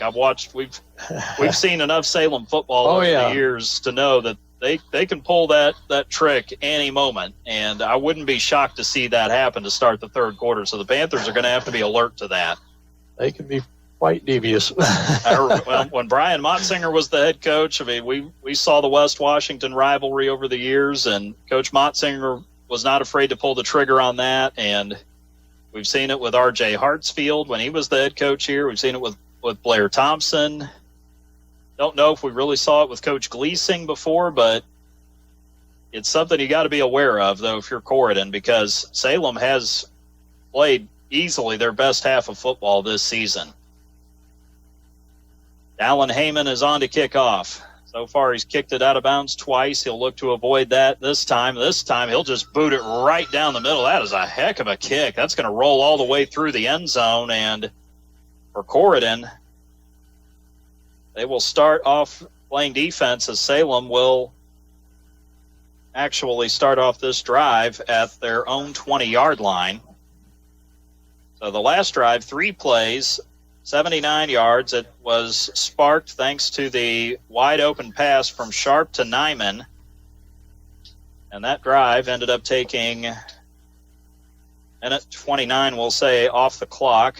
And it ends up being the Sharp rushing touchdown. So Salem will have it at their own 20 with 32.9 seconds to go. Keep in mind, again, the Panthers are going to be on the receiving end of the kickoff to start the third quarter. Salem just going to take a knee. Braxton Dean will take that, and the Lions will go to halftime. They're going to take that 10-point lead here into halftime. It's been a wild one so far here at Jim Ralston Field inside Paul Graves Stadium. But on the first Harrison Banking Butler scoreboard, Salem with the lead, 30-20, heading into the halftime break here on homecoming night for the Lions. Coming up, we'll have first half stats and analysis. We'll also take a look at other games around the area. We'll recap the scoring in the first half as well and more. So we've got it right here at Salem. We've got a high-scoring affair at halftime, 30-20 on the first Harrison Banking Butler scoreboard in favor of Salem. You're listening to Corydon Central Panthers football right here on 96.9 WKLO. For more than 40 years, Dr. Black's Eye Associates remains locally owned. Whether it's your first pair of glasses, surgery, or emergency care, our doctors have you covered. See life clearly with Dr. Black's Eye Associates. Visit have2020.com. LASIK isn't just about ditching glasses. It's about waking up with clear vision, saving time, saving money, and living life unfiltered. Schedule your LASIK consultation. Call 888-I-CARE or visit have2020.com. Dr. Black's Eye Associates. See life clearly. Are you looking for top quality Chris Stone in Harrison County? Look no further than Davis Chris Stone in DePaul. At Davis Chris Stone, they have been serving Southern Indiana for years, providing the highest quality Chris Stone for all your construction needs. Their locally sourced stone is perfect for driveways, roads, landscaping, and much more. Plus, the friendly staff can assist you with your order, ensuring you get exactly what you need. They'll even deliver it right to your doorstep, making your project hassle-free. Choose Davis Chris Stone for your next project. Give them a call at 812-347-2707. Morgan's Auto Salvage has been serving the community for many years and have been in the car business since 1984. Morgan's Auto Salvage has late model car, truck, and now carrying semi-truck parts. Can't find a part? With Nationwide Locator, you can find any part you need for your car, truck, or semi. Located on North State Road 37 in Paoli, Indiana. Open Monday through Friday from 8 a.m. to 5 p.m. Check out their Facebook page at Morgan's Auto Salvage. For questions, call 812-723-2121. Let Morgan's Auto Salvage experience go to work for you. Halftime has arrived on homecoming night here at Salem High School here in the city of Salem. It's Jim Ralston Field at Paul Graves Stadium. That is where we are tonight for week 6 of the high school football season.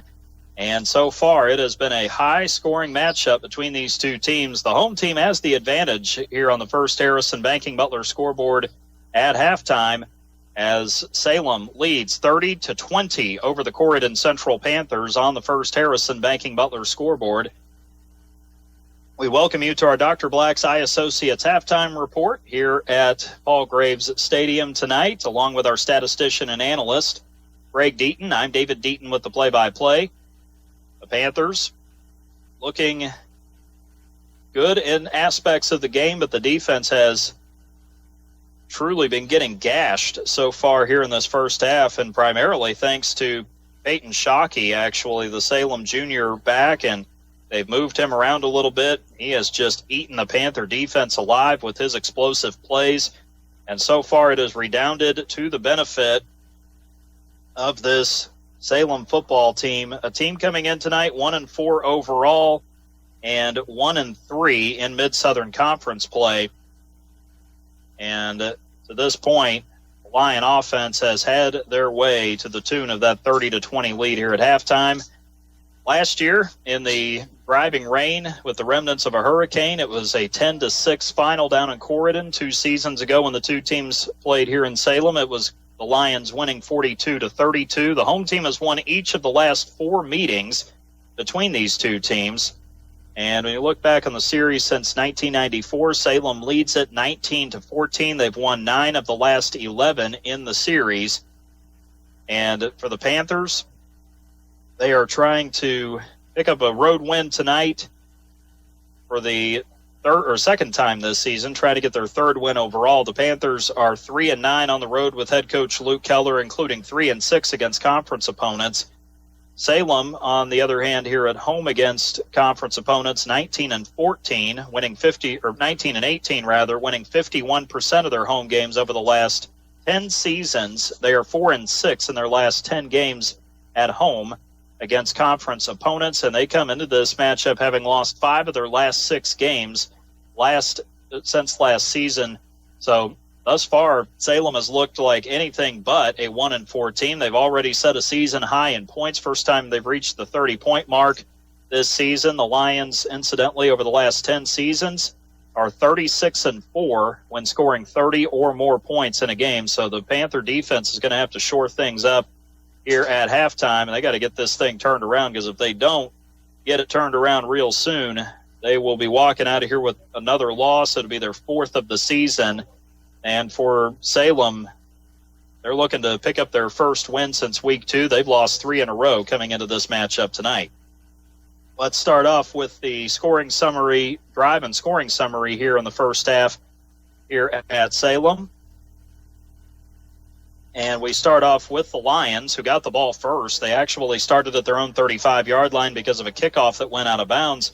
They had a good drive going. They got all the way down to the Corydon 19, and then a handoff to Logan Dent went nowhere, resulting in a fumble, and the Lions able to move the ball deep into Panther territory, but the fumble stopped the drive. So with 7:51 to go in the first quarter, Corydon took over at their own 19 on 1st and 10. First play looked good. Kyler Vest went for 4 yards. However, on the next play, he went backwards for 2 yards. Bobby Sharp dropping back to throw on 3rd down and long.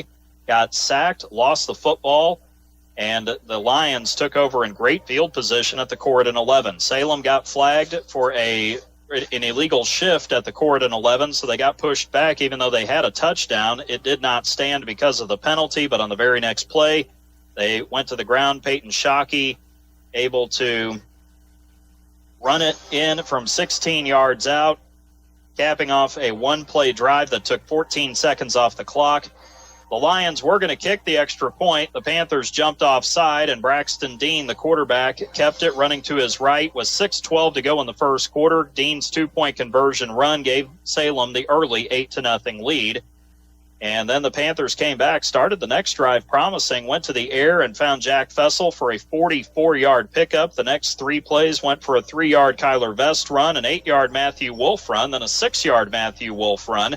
The Panthers drove it all the way to the Salem 1, and then Wolf ends up getting the handoff for the 3rd play in a row, but he fumbled it into the end zone, and Salem able to take over after the turnover. 5 plays, 66 yards in 2 minutes and 35 seconds. The Lions took over at their own 20-yard line with 3:37 to go in the first quarter, and they would go to work right away. After a 5-yard run for Braxton Dean and a 6-yard Karis Moore run, an incomplete pass would follow. Then Peyton Shockey ran for 10. Karis Moore ran for 18. Logan Dent got loose for 35 yards, and then Dent finished the drive with 1:48 to go in the first quarter, and the Lions able to get on the board. Blake Applegate would boot through the extra point, made it 15-0 Salem after a 7-play, 80-yard drive that lasted 1 minute and 49 seconds. From there, Corydon would have to make a play to get on the board, and they did just that. Jack Fessel, with the longest play of the season for the Panthers, got the kick return at the 3-yard line, gathered it in, and ran 97 yards, almost untouched, all the way on the kick return touchdown. That, with the Dane Nyman PAT, cut the lead down to 15-7 for Salem, and that is the closest the Panthers have been so far. But the Lions had an answer on the very next drive. They started back at their own 35, another kickoff that went out of bounds, and this drive took 3 minutes and 56 seconds. But it was Shockey again getting the handoff on the 8th play of the drive after the Lions methodically moved their way down the field. Shockey busting out to the outside, running down the near sideline for a 35-yard touchdown, the second time Shockey scored on the night. The Lions again got the Panthers to jump on the PAT, and Braxton Dean walked in for the 2-point conversion untouched, running to the near side or to his left. And that 2-point conversion ultimately gave Salem a 23-7 lead at that point on the First Harrison Banking Butler scoreboard. After that, that came early. So that touchdown came in the second quarter with 9:52 to go, the Shockey touchdown. Corydon then got their offense on the field, started after a really nice kick return for Jackson Likes. It was a 30-yard return that ended up going about 50 yards because Jackson started on the far side, cut back all the way to the near side of the field, and finally got tackled right at the 50. First play, Bobby Sharp running a little trickery. A fake handoff resulted in a 27-yard run all the way down to the Salem 23. Kyler Vest would pound for 6 and 1 yard on the next 2 plays, then a pass play that went to Jack Fessel for 8 yards, a third down conversion, gave the Panthers a fresh set of downs deep in Salem territory. Vest would run for 8. Sharp on the quarterback keeper ran for 4. Then a handoff to Dane Nyman at the 1-yard line led to him getting into the end zone. Nyman capped off a 7-play, 50-yard drive that took 3 minutes and 30 seconds. Sharp tried to go to Fessel for the 2-point conversion pass, but it would be unsuccessful. And the Panthers had trimmed the lead back to 23-13 with 6:22 to go in the second quarter. Salem on their next drive would start back at their own 22. Field position has been totally irrelevant to Salem's offense so far. First 2 plays, Karis Moore ran for 8, and then Logan Dent ran for 4. Then Shockey took off for another big run, this one a 32-yard scamper. Following that, Dent knocked backwards for 2 yards. Dean, on a design pass, rolled out, tucked it, ran for 20 yards. Moore pounded it forward for 8 more. Another 4-yard run for Dean, followed by a second 4-yard run for Braxton Dean. Set up Karis Moore on the handoff. He dove over the pile to get across the goal line for the 1-yard touchdown. 9 plays, 78 yards, 4 minutes, 20 seconds. And the Karis Moore touchdown, his second of the season. Applegate would boot through the PAT. And with that, Salem led 30-13 in what might be their largest lead of the season so far. 2:02 to go in the second at that point. Then Corydon would respond, starting at their own 21. A controversial personal foul penalty on the kick return set the Panthers from the 41 originally. The spot of the foul was at the 36. The Panthers got taken all the way back to their own 21. First play, Bobby Sharp over the middle to Dane Nyman, who was wide open. No Salem defenders nearby, and Nyman able to take it 74 yards all the way down to the Salem 5-yard line. From there, Kyler Vest would run for 3 yards, and then Sharp on the quarterback keeper popped in for 2 yards and a touchdown. Bobby's third rushing touchdown of the season. That ended a 3-play, 79-yard drive that took just 1 minute and 29 seconds off the clock. The extra point, Nyman booted it through, and that made it 30-20. Salem got it back at their own 20 after a touchback on the kickoff from Dallin Heyman, and Braxton Dean taking the knee for a loss of 2 yards to close out the first half of play. And so with that, Salem taking the lead into halftime by a score of 30-20 on the First Harrison Banking Butler scoreboard here at the break. So far, Salem has had their way in the run game over this Corydon defense. The Panthers simply have to shore this up in the second half. Peyton Shockey is running all over this team so far. Shockey has run 7 times for 117 yards and 2 touchdowns to go with it. Shockey had 3 touchdowns on the season coming in. He now has 5 on the season after the first half. Behind him in the rushing, Logan Dent, 9 carries for 62 yards and a touchdown himself. Karis Moore has carried it 8 times for 52 yards. And with the kneel down, Braxton Dean has 8 carries for 48 yards in the first half. The Lions have been highly impressive. 32 carries for 279 yards on the ground, averaging 8.7 yards per carry. This is a team that's been averaging 164 yards on the ground per game. They've surpassed that by 115 yards in the first half. Salem's been averaging 4 yards a carry. They're averaging 8.7 so far in the first half. 1 pass attempt incomplete for Braxton Dean. He tried to find Ethan Campbell on a pass play, but that ended up not working out. So that incomplete pass for Dean it ended up not really mattering for Salem in that first half, as the Lions ran 33 plays for 279 yards, all of those yards coming on the ground. Meantime, for the Corydon offense in the first half, it's been tough to run the football successfully. Kyler Vest has 7 totes for 28 yards in the first half. Bobby Sharp has 4 carries for 24 yards. Matthew Wolf has carried it twice for 14 yards. Well, actually 3 times for 14 yards and a fumble to go with it. And as for the rest of the team, Dane Nyman has 1 carry for 1 yard and a touchdown, and that is about it so far. 4.47 yards per carry, 15 carries, 67 yards in that first half for the Panthers. Bobby Sharp, 3 of 3 passing so far for 128 yards. 1 catch for 74 yards for Dane Nyman. Jack Fessel has 2 catches for 52 yards. The Panthers ran 18 plays in that first half for 195 yards. So they've been able to strike in the pass game, even though the run game has not been there the way that they're accustomed to it being there the last couple weeks. So that's where we are here at halftime. Meantime, let's go find a couple scores here real quick. See what Brownstown and Seymour looks like. That is the annual Jackson Bowl rivalry. Well, they're doing it again. Brownstown is rolling 49-7 at halftime over Seymour up at Bullitt Stadium. So another long night for another Brownstown opponent. End of the first quarter, or early in the second quarter, Jasper is leading Evansville Central 14-6. That game, 9 minutes to go in the second quarter there. I think that is a home game for the Wildcats tonight. First quarter down in Fort Branch, Gibson Southern is leading Heritage Hills 3-0. Princeton has a 19-7 lead over North Knox in the second quarter. Linton Stockton leading North Decatur 14-7 in the second quarter of that game. Southridge, second quarter, leading Mount Vernon 21-0. We'll take one more break, come back, get you ready for the second half after this, as the Corydon Central Panthers trail the Salem Lions 30-20 on the First Harrison Banking Butler scoreboard here at halftime.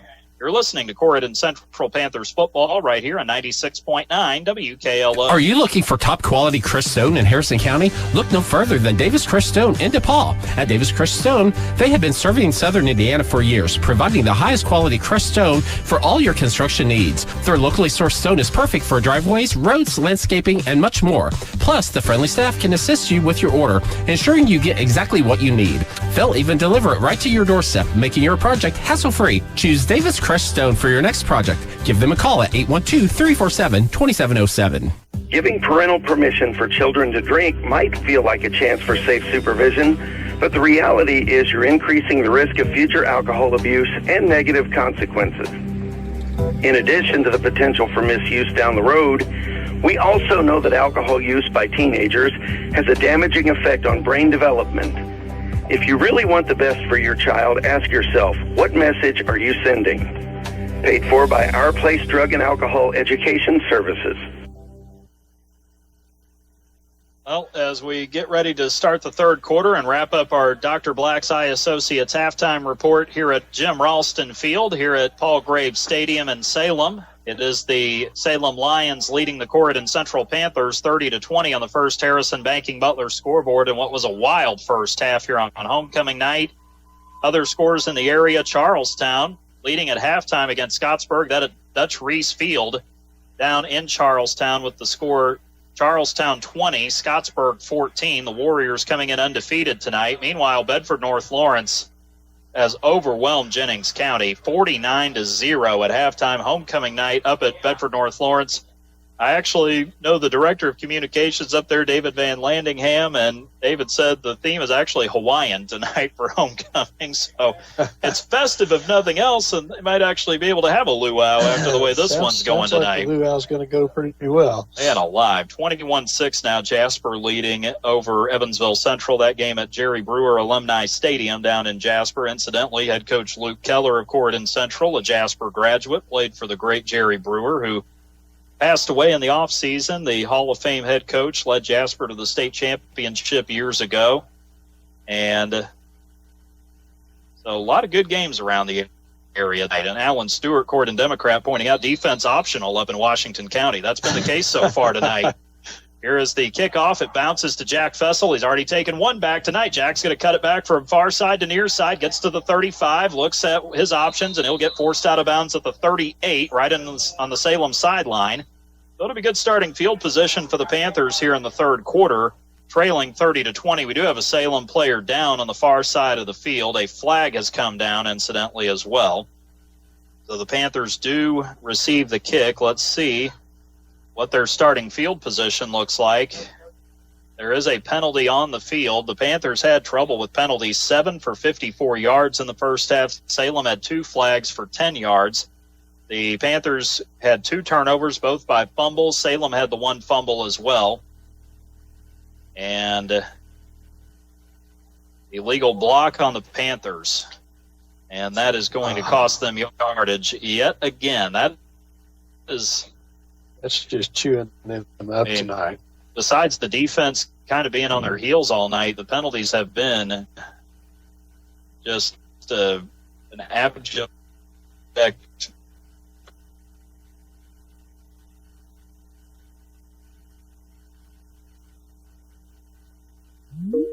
out of bounds. Yeah, things really cleaned up nice, and things were flowing, and tonight they just keep problems with it again. Well, they're getting in their own way, and it's not helping that Salem has played as well as they have, too. Can't take anything away from Salem, that's for sure. They have played very well. Salem's played well, but Corydon has absolutely shot themselves in the foot tonight, so this will be a 15-yard penalty. Peyton Shockey, the player down, looks like he's walking by himself, so certainly a good sign there, and Shockey was explosive in that first half. He was electric, to kind of play off the last name a little bit there. 117 yards on 7 carries in that first half. Yeah.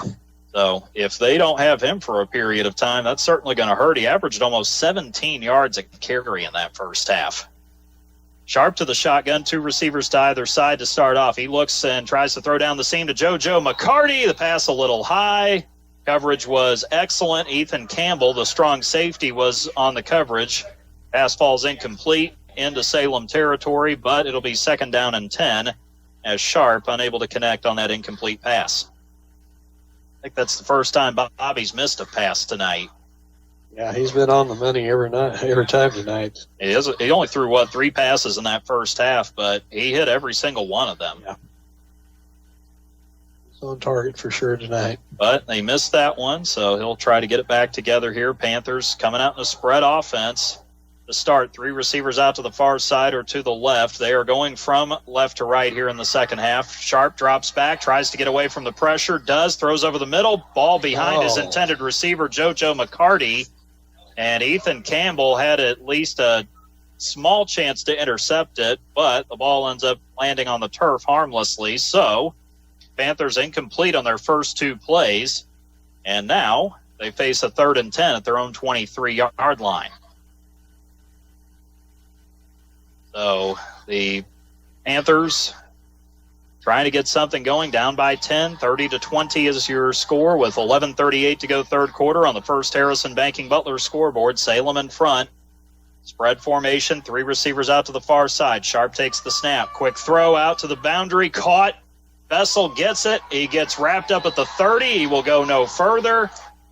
And it will be short of the first down by 4 yards. It'll be a 6-yard completion from Sharp to Vessel. Well, I apologize. It was JoJo McCarty. That's right. So JoJo gets the catch for 6. It'll be 4th and 4. So now if you're the Panthers, you're going to send the punt team out there. Jack Vessel will be the punter. Back deep for Salem would be Peyton Shockey. They use him at just about every position they can in all 3 phases of the game. Snap is a good one to Jack, but he's going to fake it. He's going to try to run. However, he's got guys he's got to beat.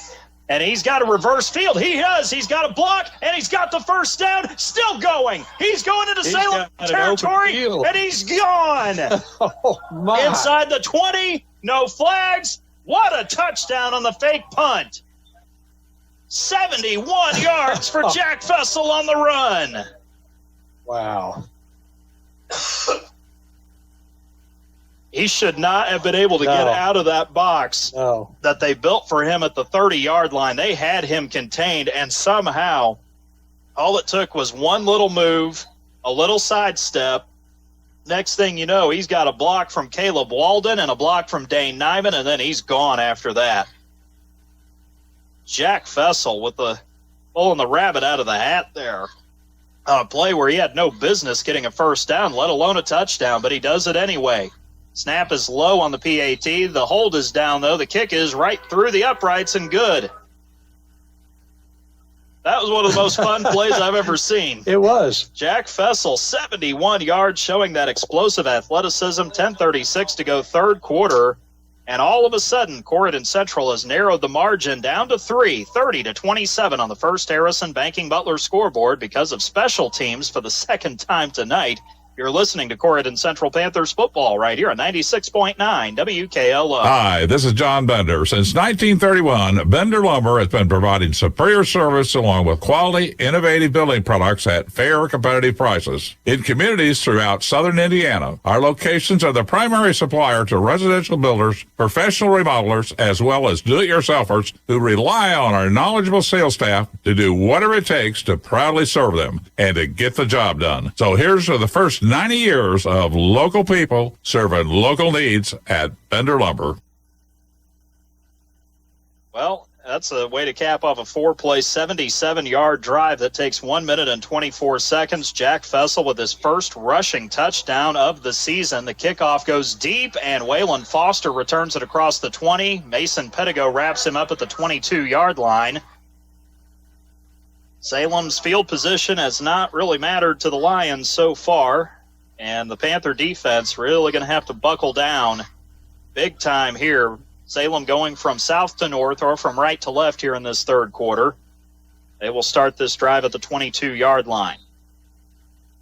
So Jack Vessel with a 71-yard breakaway on a fake punt or a touchdown, got boxed in on the near side of the field, cut it back to the middle, got a couple of blocks, took off, and scampered his way to the house. Here is a run to start off, and I think Dent is the ball carrier. I'll confirm that here in a moment. Yep, it's Logan Dent, and he's going to get a big chunk on this play. As a matter of fact, I think he got 9 on that carry. So it will be from the 22 to the 31 of Salem on that 9-yard run for Dent, who had a pretty good first half himself. 2nd and 1 coming up. Dent didn't get a lot of carries, but he made quite a bit of those carries, though, when he did get it. And another snap, this time a flag. I think this is going to be coming back. I think the Lions might have jumped a little too soon, and not what Coach Pennington wants to see here. They haven't had many flags tonight, but after you get a 9-yard run, you sure don't want a penalty to follow it up. It'll be false start on the Lions, so this will cost them 5 yards back to their own 26. That is just the third penalty of the night for 15 yards.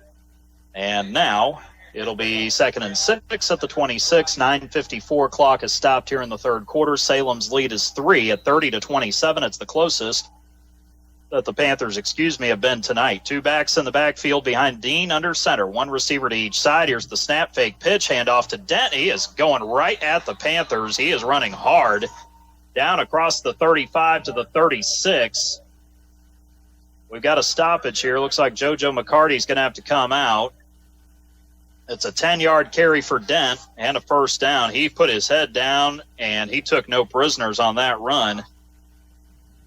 It just seems like the Panthers are on their heels. They're waiting for Salem to run to them instead of trying to initiate the contact themselves. They're going to have to play hard. You play like this against anybody, you're going to get gashed. You play Brownstown, you get gashed for 40 yards. Here's Dent. Oh, this time he gets pummeled in the backfield on the pitch. I got to him that time. Tried to run to the near side or to his left, and he's going to take a loss on this one, and it's not a small one either. This is going to be about a 4-yard loss on the play. It'll be 2nd and 14 coming up here for Salem.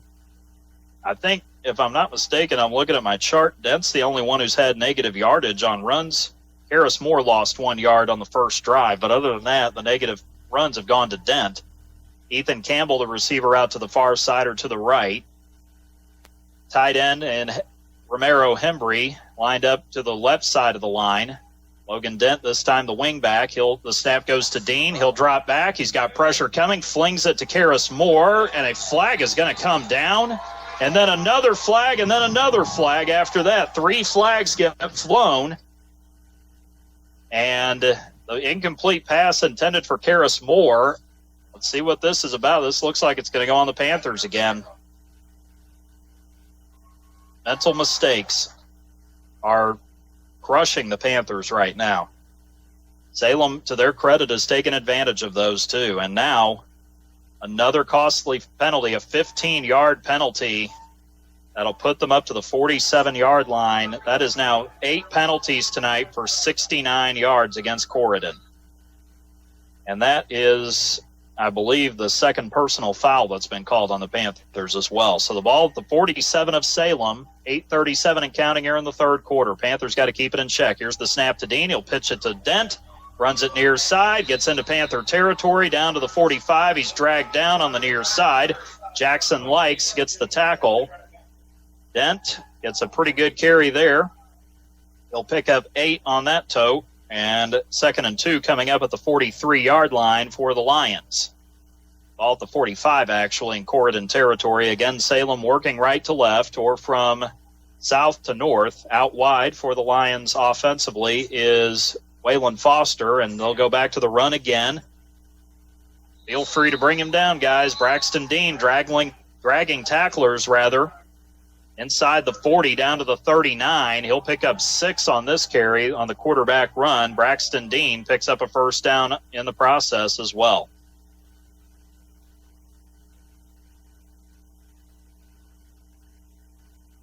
Dent gets 8. Dean gets 6. And now we've got a whistle, and timeout is called. And I think Caleb Walden has to come out. I don't know if this is actually a timeout. I think this is just an official's timeout for an injury, and the Lions are huddled. There was no timeout. The officials called it because Caleb Walden had to come out of the game. He was limping a little bit. Lions are over on their sideline on the near side of the field hydrating, getting some water down. The head official's looking over there. I think he looked at the huddle. He's like, what are they doing? There's no timeout right now. So it'll be 1st and 10 for Salem on the near hash mark at the Corydon 39. Dean under center, got 2 backs behind him. Takes the snap. Hands it off, and I think it's Karis Moore getting the carry this time. Let's see for sure.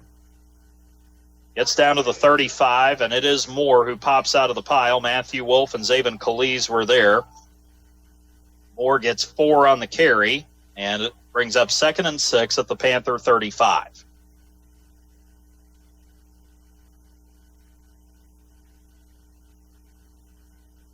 Corydon again just standing on their standing flat-footed. They've got to be more aggressive here, pin their ears back and get after this. Here's the snap again. Here's Dent. Gets hit from behind but stays upright, and he's able to barrel down to the 25. Jackson Likes gets there for the tackle from behind. He saved what could have been a even bigger run, but it's going to be 10 yards for Dent and another Salem first down. Got him for 96 yards. They're 2 minutes. It's like when you watch Brownstown, you know they're going to get 5 or 6 yards. And Salem does not run the same offense as Brownstown, and yet that's kind of what it appears on a lot of these plays. They're just getting free yardage to start because the Panthers are not winning up front.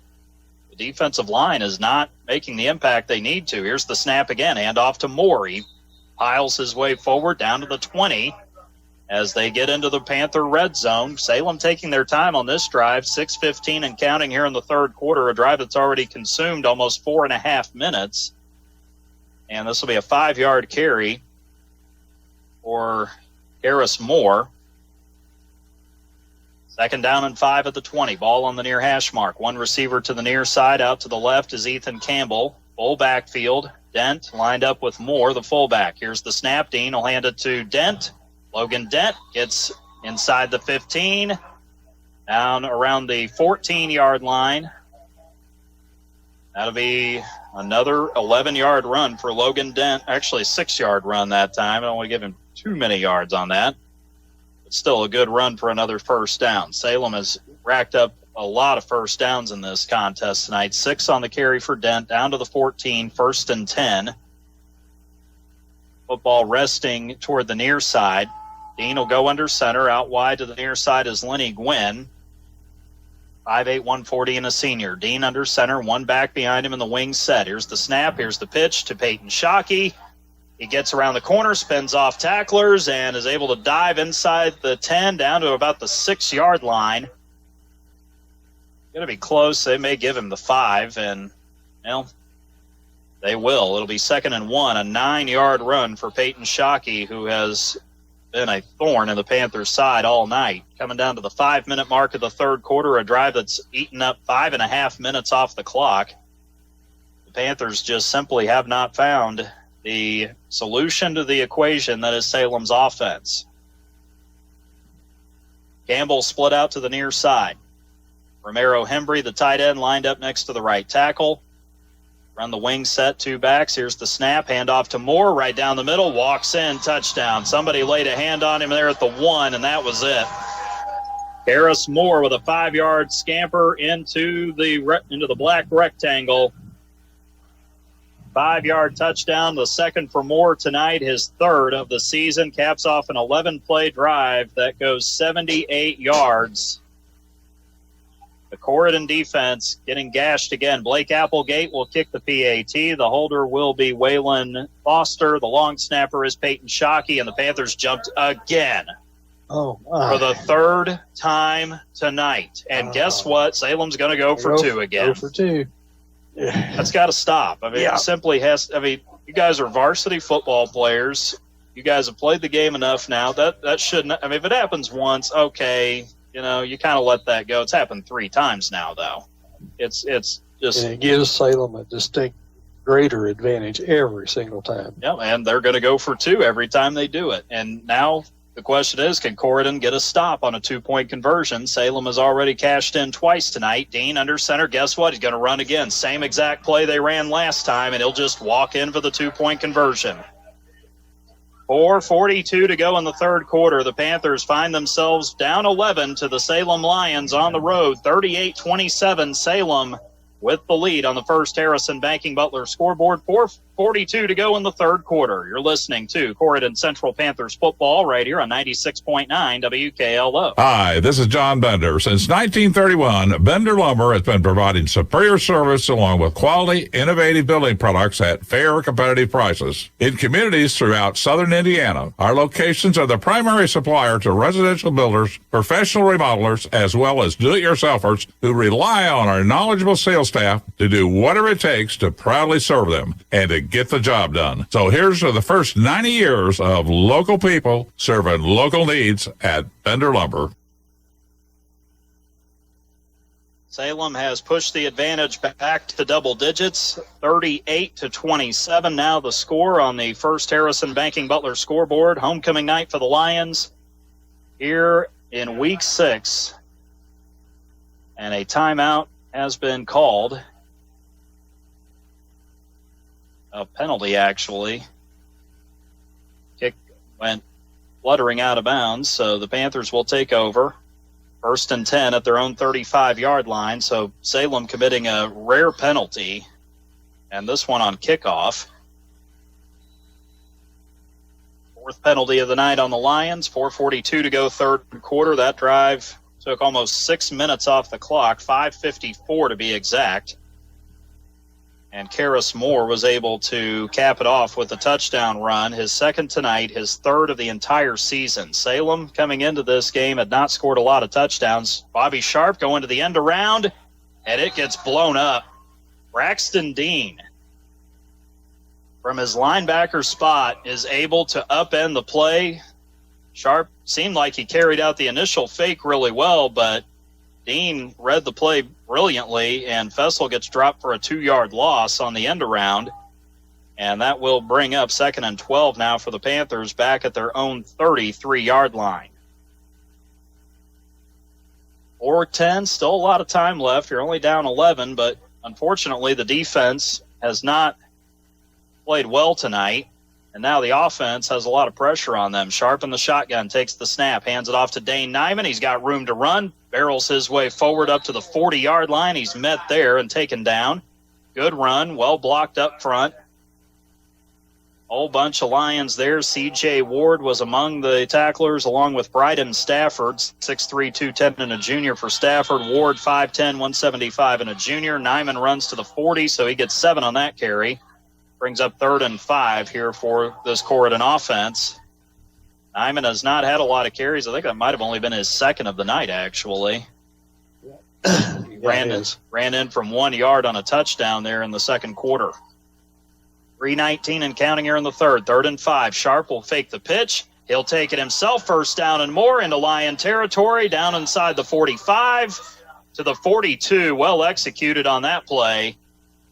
And just like that, the Panthers pick up a 1st down on 3rd and 5. And let's see, gets 18 on that carry. So got almost 4 times the amount of yardage needed for that 1st down. Bobby Sharp showing he's got some running skills tonight. Had a 27-yard run there in the second quarter. Now he's got an 18-yard run to go with that here in the third. Salem leading 38-27. The Lions have won 90% of their games over the last 10 years when scoring 30 or more. The Panthers, when scoring 20 or more, have won 49% of their games. There's the snap, hand off to Nyman. He finds a little room to the near side, tried the middle at first, and he doesn't go very far. Peyton Shockey runs up and brings him down. It'll just be a 1-yard carry for Nyman, the second time he's done that tonight. And now it will make it a 2nd and 9 at the Salem 41-yard line. 2:50, clock rolling, third quarter. Salem up by 11 at 38-27 on the First Harrison Banking Butler scoreboard. Panthers have got to get points on the board. They're gonna have to win a shootout tonight if they're gonna win this. That's just the reality they face right now. 2 receivers to the near side, 1 out to the far side in Fessel. Sharp will run it himself. He tucks it, finds a little room to the left side and gets up to the 35. Nicely done there for Bobby. He'll pick up 6 on that carry, and that'll set up the Panthers again. 3rd down coming up, 4 to go on this play coming up. Coming down to 2 minutes to go in the third quarter on the First Harrison Banking Butler scoreboard. Back to the I formation. Sharp hands it off. Vest, I don't think he got there. He's going to be a yard short of the marker. He got pummeled as he went right into the heart of the Salem defense. Drake Cuttrell comes out of the bottom of the pile. We'll say he'll get the tackle. This is going to be a 3-yard run. 4th and 1 coming up. Kyler Vest with that carry. It's actually 4th and a little less than a yard. It's 4th and about 2 feet. Sharp under center. He's got Coverdale behind him as the fullback. Dotting the I is Nyman. Here's the snap. Sharp right up the middle, and he's got the 1st down and then some. He'll get inside the 30 down to about the 29-yard line. It'll be a 4-yard run, and it will be more than enough for a first down. And that's just what is now being referred to as the tush push, as Coverdale kind of gave a little assist to his quarterback on that one for the 4-yard carry, down to the Salem 29. Panthers pounding the football. Coming down to the final minute of the third quarter. Looks like Jackson Likes will be split out, I formation to the near side Likes, out to the far side Fessel. The tight end McCarty lined up outside the right tackle. Here's the snap. The throw down the seam, far side, intended for Fessel, incomplete. Lenny Gwynn there on the coverage, along with, try to see who else was back there. Looks like it was Waylon Foster, who was a free safety, so that pass incomplete. 2nd and 10 now from the Salem 29. Sharp has not been hitting his passes as well. He's now 1 of 4 here in the second half, and that would make him now, 4 out of 8 on the night passing. But he has thrown for 134 yards in this game. Sharp under center again. Bobby takes the snap, hands it to that Nyman. That's Dane, and Nyman gets hit after he crosses the line of scrimmage. Ethan Campbell walks up from his strong safety spot, brings him down. Dane only gets a yard on that carry. 3rd and 9 coming up here for this Corydon offense. Panthers living in a dangerous spot right now. 3rd down and long at the Salem 28. They will have to run a play. The play clock is about 3 seconds ahead of the game clock right now. They'll go to the spread formation. Sharp in the shotgun takes the snap. He'll hand it to Kyler Vest. Vest burst forward, and the ball came out. I think they say he was on the ground, though, and there will be no fumble. Vest, I think, got enough for the first down on top of that as well. That was, I think, when Kyler hit the ground, the ball came out, so you cannot have a fumble caused by the turf. It is going to be a 9-yard run to the Salem 19, and that'll cap off the third quarter of play here at Jim Ralston Field inside Paul Graves Stadium here at Salem. 38-27, Salem in the lead heading into the fourth quarter on the First Harrison Banking Butler scoreboard. You're listening to Corydon Central Panthers football right here on 96.9 WKLO. Looking to update your floors? Denny's Carpet in Corydon has been your local expert for over 35 years. From cozy carpets to durable hardwoods and stylish vinyl, they have it all and at prices you love. With top-notch customer service and affordable options, they make it easy to transform your space. Plus, enjoy special discounts on select flooring. Stop by or call 812-738-8466 off Highway 62 in Corydon. Denny's Carpet, because they know quality and affordability matter. At First Harrison, the banking butler is more than just a banking app. It's who we are. It's a level of service we've delivered for more than 130 years. If you need to borrow money for a home loan, car loan, even loans for boats, RVs, you name it, First Harrison Bank will get you competitive rates with fast, local decisions. Apply online at firstharrison.com. The banking butler. It's who we are. Keep it easy. Keep it local. First Harrison Bank. Member FDIC, Equal Housing Lender. Well, we come to the fourth quarter of play here at Jim Ralston Field inside Paul Graves Stadium on the campus of Salem High School, along with our statistician and analyst Greg Deaton. I'm David Deaton with the play-by-play. Corydon Central down 11, 38-27 on the First Harrison Banking Butler scoreboard. Starting the fourth quarter, Panthers going from right to left. And they will start off with Sharp getting the shotgun snap. He'll hand it to Kyler Vest. He tries to slice his way through the middle of the Salem defense. There's not a lot of room there, though. Harris Moore gets in to make the stop. Looks like it's going to be a 1-yard run for Vest to the 18-yard line. The Panthers going south to north, or from right to left here in the fourth quarter. Salem going north to south, left to right. Lions in the home gray uniforms, gray jerseys, gray pants, yellow trim with white trim as well, black helmets with the gold and white trim. Corydon in the road white uniforms, old gold pants with black trim, and the old gold helmet with black and white trim. Sharp in the shotgun takes the snap, and he gets slung to the ground behind the line of scrimmage. And that's going to be a 15-yard penalty, and now we got more penalties because there's a lot of chirping going on after the play. Aiden Taylor made the stop. He decided to do a little dance afterward. That's not going to go over well. And then, I don't know, maybe I hope none of the Panthers said anything, but I'm afraid somebody did. They probably reacted to it. You can't do that. I mean, you just have to have the presence of mind not to do that. You got to, and I understand there's a lot of emotion. I understand there's a lot of frustration, but still, you got to focus on the next play. The next play is the most important play. If we've learned nothing else from Kurt Signetti as IU football coach, the next play is the most important play. So there will be. It was a loss of 3 for Sharp. Half the distance to the goal on the penalty, so it is a penalty on Salem, and it was Taylor who danced there at the end of the play. So it'll be half the distance to the goal, down to just outside the 10-yard line, and it happened after the play, so Sharp's loss of 3 will go down. It will be recorded there, but it'll be 3rd down and 2, and now everybody jumping. Salem jumped offside. Corydon might have jumped as well. Let's see who gets called for the penalty, and I think it's going to be on the Panthers. Man, you guys just got a freebie there. Oh, my goodness.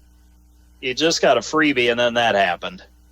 We have 5-yard loss. That is now the 10th penalty of the night on Corydon. 76 yards, and you're going to look back on this. A, they have not been able to stop Salem's run game, and 2, they have just continued to hurt themselves with penalties repeatedly. We're getting too close to the end of the season for this. They ran out of feet tonight. They shot one off, and the other one's well, almost. Kyler Vest makes up for it. He just ran himself right down the middle, down to the 2-yard line. He finally got pulled down there, short of the goal line, but what a run for Kyler Vest. He flat out took it right at the Salem defense. Ethan Campbell was one of the players who came out of there with the tackle. So it will be a run of 13 on the play for Vest. 1st down and goal at the 2. 4 chances to score from there. Panthers getting a much-needed 1st down on offense. Sharp in the I formation, takes the snap. He'll run it himself. He'll dive in for the touchdown. Bobby Sharp with a 2-yard touchdown run right up the middle, capping off a long drive that went 14 plays and took 5 minutes and 59 seconds to complete. And now, if you're the Panthers, I think you have to consider going for 2 here. You're down 5. Yeah, I would definitely have that on the menu right now. That is the second time Bobby has dived in for a touchdown. He had a 2-yard run late in the second quarter as well. Looks like they're going to send the offense back out again. That was a 14-play, 65-yard drive. The Panthers just completed for the touchdown. Bobby Sharp with that burst into the end zone. They'll go back to the I formation again. Sharp under center, takes the snap, looks. He wants to lob it up to Jack Fessel. Again, it's too high. It's wide, incomplete. So another 2-point conversion unsuccessful for the Panthers. But they do cut into the margin again. 10:43 to go here in the 4th quarter. Corydon Central down in a shootout, 38-33 with 10:43 to go here in the 4th quarter of play at Salem. You're listening to Corydon Central Panthers football right here on 96.9 WKLO. Hello, I'm Dr. Travis Hare, Chancellor at Ivy Tech Community College in Sellersburg. Over 40% of today's workforce is learning new skills or advancing their careers to keep up with a changing job market. At Ivy Tech, we offer flexible 8-week sessions and over 70 programs tailored to Indiana's growing industries, helping you stay ahead. With 55% of students receiving financial aid, Ivy Tech makes education affordable and accessible. Don't wait. Visit ivytech.edu/Sellersburg and let's start crafting your perfect plan. Remember, you belong here. Well, the Panthers score again, but another 2-point conversion is unsuccessful. And the Panthers have cut the lead back down to 5 at 38-33. On the First Harrison Banking Butler scoreboard in a game that's had a little bit of everything tonight. Peyton Shockey back deep to return. Gets grabbed at the 28 and taken down there. Jackson Likes tackles him right in front of the Salem sideline. So Sharp with a 2-yard touchdown run to end that long drive for the Panthers. Salem actually helped them out with a penalty there. rare penalty tonight for Salem. Salem has had 5 penalties for 36 yards by my tally. Compared to Corydon, which is 10 penalties for 76 yards. Way, way too many, especially on the road. If they had done the same thing as they did last week with penalties, I'd have very little doubt they'd be in front right now. I don't have any doubt either. I mean, they might only be up a touchdown, but at least they'd be up right now. Probably, but they'd be feeling a whole lot better right now. Dent, the ball carrier on the pitch, runs it right up the seam, gets up to the 35. He'll go no further, but he does pick up 7 before he gets taken down. All at the Salem 28 to start the drive, 72 yards away. Now, after Dent's run of 7, they're 65 yards away, and we've got a Panther down on the field. Can't quite tell who it is right now. It looks like it's Dane Nyman, actually. Uh-oh. He's got a leg cramp. I hope that's all it is. He's got it straight up, and they're flexing the foot, so well, he's got a thigh or a calf. He has been active tonight in all 3 phases of the game. He's up. Man, whoever got him up, it wasn't Josh Martico. It was one of the other people. Popped him up, that's for sure. And she was like, get up here. Coach Keller went out to check up on him. He's talking with Dane as they go to the sideline together. Oh, man, she was whoever the lady was who got him up, she's like, no, you're not staying down anymore. Get up. We'll get you to the sideline. We'll deal with you there. Good thing it's just a muscle cramp. Again, that's what it looked like from our vantage point. We're down to 10:15 and counting here in the fourth quarter. 38-33, the score. Salem in front of Corydon Central on the First Harrison Banking Butler scoreboard. Glad you're listening to us tonight here on 96.9 WKLO, streaming online at WKLO969.com. Also our YouTube channel, WKLO 96.9. Here's the snap, hand off to Karis Moore. He's going to have a first down and then a little more on top of that. High tackle, Caleb Walden. Now, Salem fans want a penalty. There is no penalty there, though.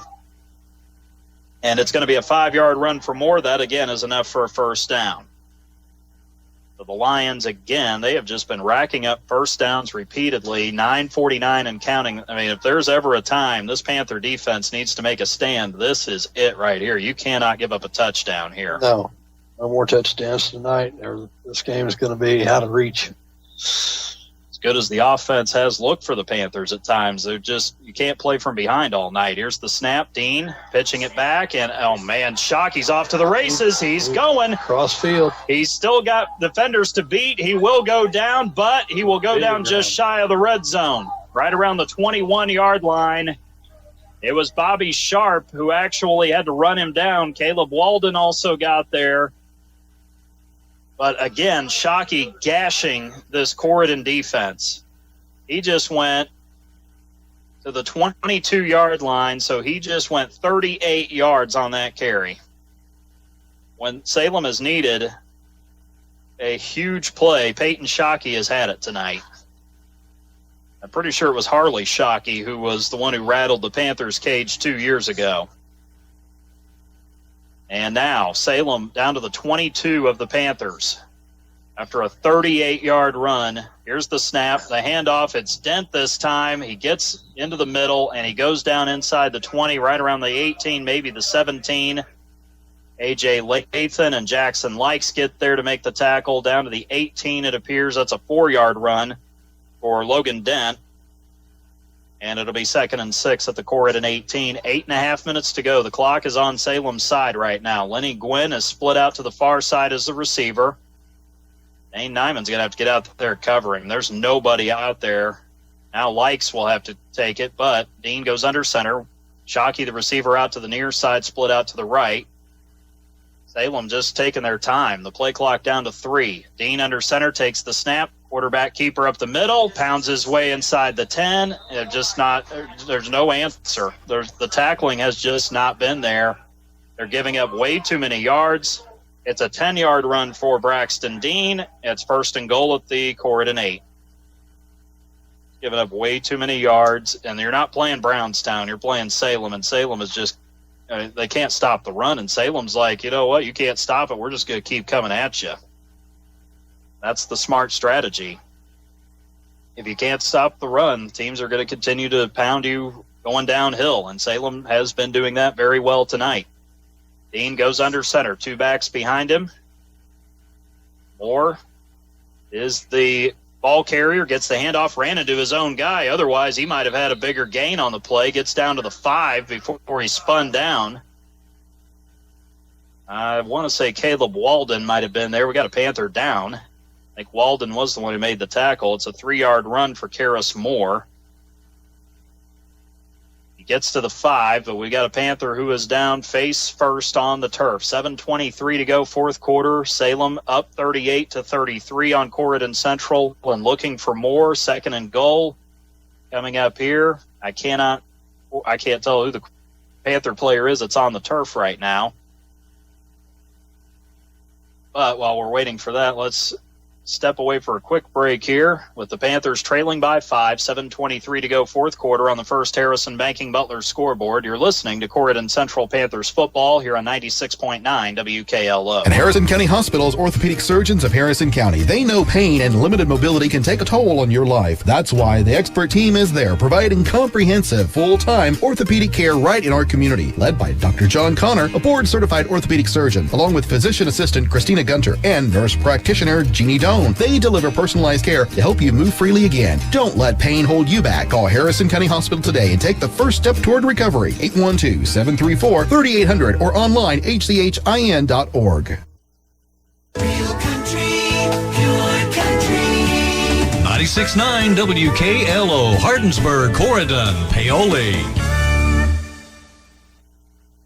7:23 to go here in the fourth quarter of play. 38-33 Salem. Dante Chavez, the Panther player who had to be helped off the field. Dante over on the sideline getting checked out as Salem has marched down to the Corydon Central 5-yard line. 2nd and goal. Braxton Dean goes under center. He's got an offset I formation behind him. Karis Moore and Logan Dent. Here's the snap. Handoff to Dent.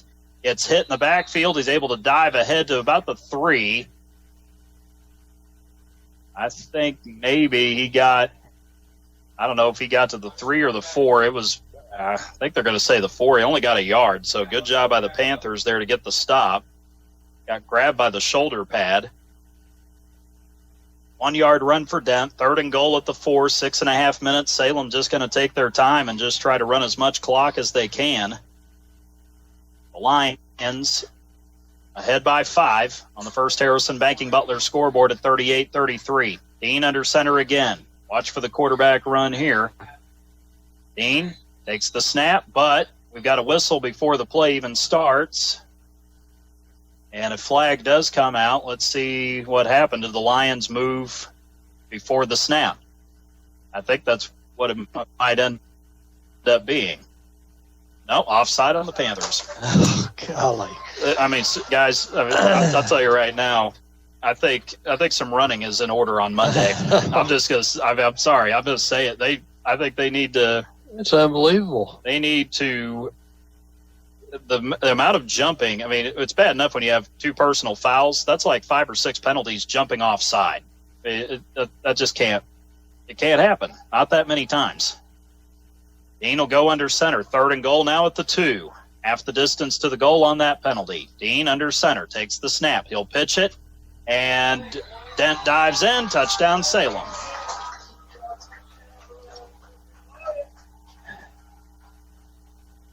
Well,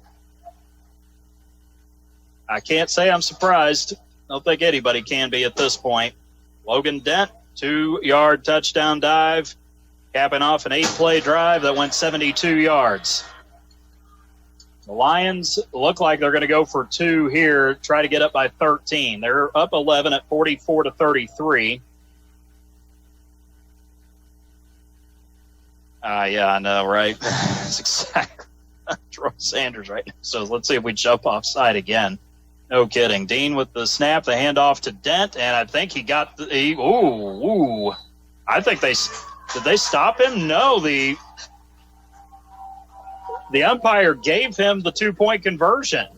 I thought they stopped him short, but apparently not. Now the Panthers are in a spot they didn't want to be in. 5:54 to go in the fourth quarter. Salem 46, Corydon 33. Panthers on their heels, running out of time here on the road You're listening to Corydon Central Panthers football right here on 96.9 WKLO. You've been dreaming of that perfect outdoor space, a place to relax, entertain, and enjoy the seasons. Isn't it time to make it happen? At Indiana Home Pro and Lawyers Paint and Home, they create stunning decks, patios, covered porches, and pergolas designed to fit your lifestyle and your budget. Jason and Carla bring professional, personalized service to homes across Southern Indiana with results you'll love for years to come. Stop by their location on South Capitol Avenue or give them a call today. Indiana Home Pro and Lawyers Paint and Home, your local source for every project. Come to see our mom and dad. Salem is sensing that they're a lot closer to victory, and they are not wrong about that. 5:54 to go here in the fourth quarter. Corydon Central going to catch a break here because Salem just kicked the ball out of bounds.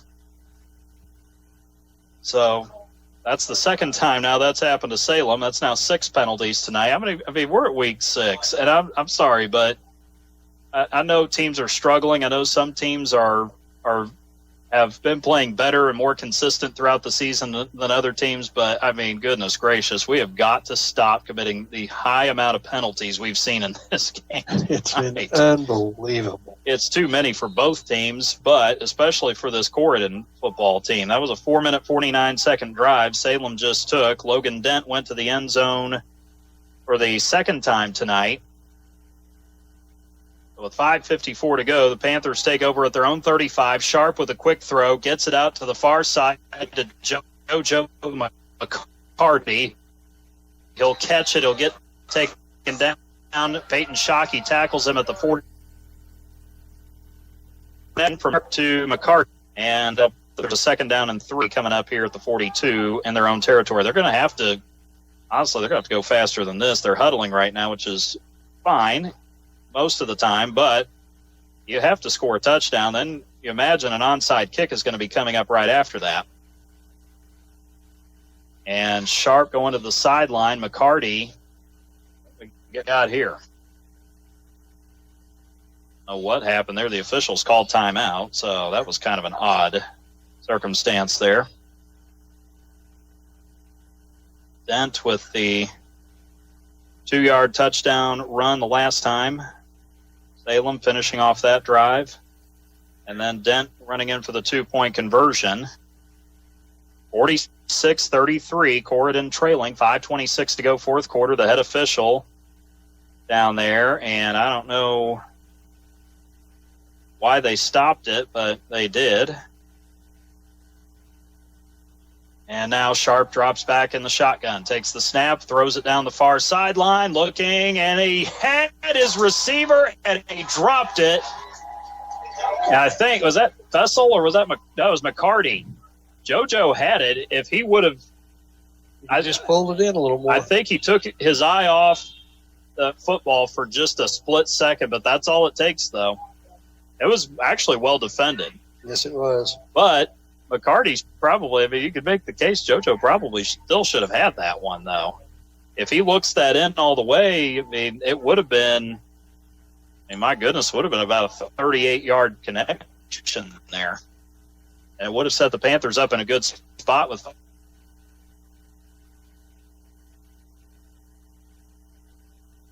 5.5 to go. Instead, it's 3rd and 2. A 3-yard loss for Sharp. You have to go for it now if you're Corydon. A loss of 3 for Sharp back to the 39. 4th down and 6. They have to get it to their own 45 at least. Coming down to 5 minutes to go. And, boy, Panthers, if you ever needed a 4th down conversion, and this is the time. He will be split out to the near side in the slot, and they're going to have to call timeout. Well, that's surprising. Kind of bailed. Yeah, they bailed him out. No doubt about that. Because I don't think Corydon knew what formation they were in there. It didn't look right. Because JoJo kind of looked like he was trying to figure out where to line up. So with 4:57 to go in the fourth quarter, Salem's lead is 46-33. Panthers facing a 4th down and 6 at their own 39 after this. You're listening to Corydon Central Panthers football on 96.9. Looking to update your floors? Denny's Carpet in Corydon has been your local expert for over 35 years. From cozy carpets to durable hardwoods and stylish vinyl, they have it all and at prices you love. With top-notch customer service and affordable options, they make it easy to transform your space. Plus, enjoy special discounts on select flooring. Stop by or call 812-738-8466 off Highway 62 in Corydon. Denny's Carpet, because they know quality and affordability matter.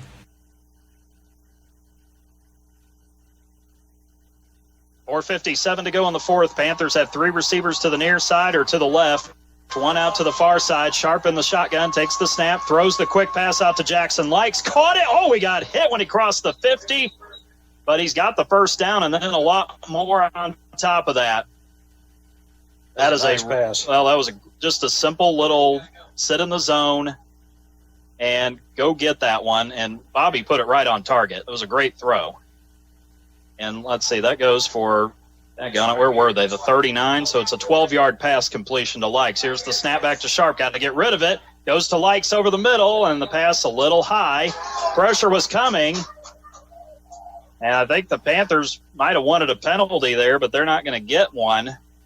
So Likes got a 12-yard catch. Then the incompletion intended for Likes down the seam. Ball at the 49 of Salem. There's still plenty of time left. And the Panthers do need they have to score here. Absolutely have to get a touchdown. You don't even have to go for two. You could just kick it now because it's been so weird with the two-point conversions tonight. Yeah, it's all over the place. Salem has converted four 2-point conversions in this game. Corydon doesn't have any. Here's the snap. Dropping back is Bobby. Throws it over the middle. Caught Dane Nyman, and then he dropped it. I don't think this is going to be a catch. I think they're going to say he was bobbling it, and I think that's right. I thought he had it, but he was still juggling it. This is the right call. I know Salem fans are kind of having a meltdown right now, but I don't think Dane ever. I will be honest. I jumped the gun. I thought he had it, and the next thing you know, he's still juggling it, and then he dropped it. So it'll be an incomplete pass. That is the right call from the official. And I promise you, if it were the other way around, I'd say exactly that it was a fumble. But Dane never really fully had possession of it.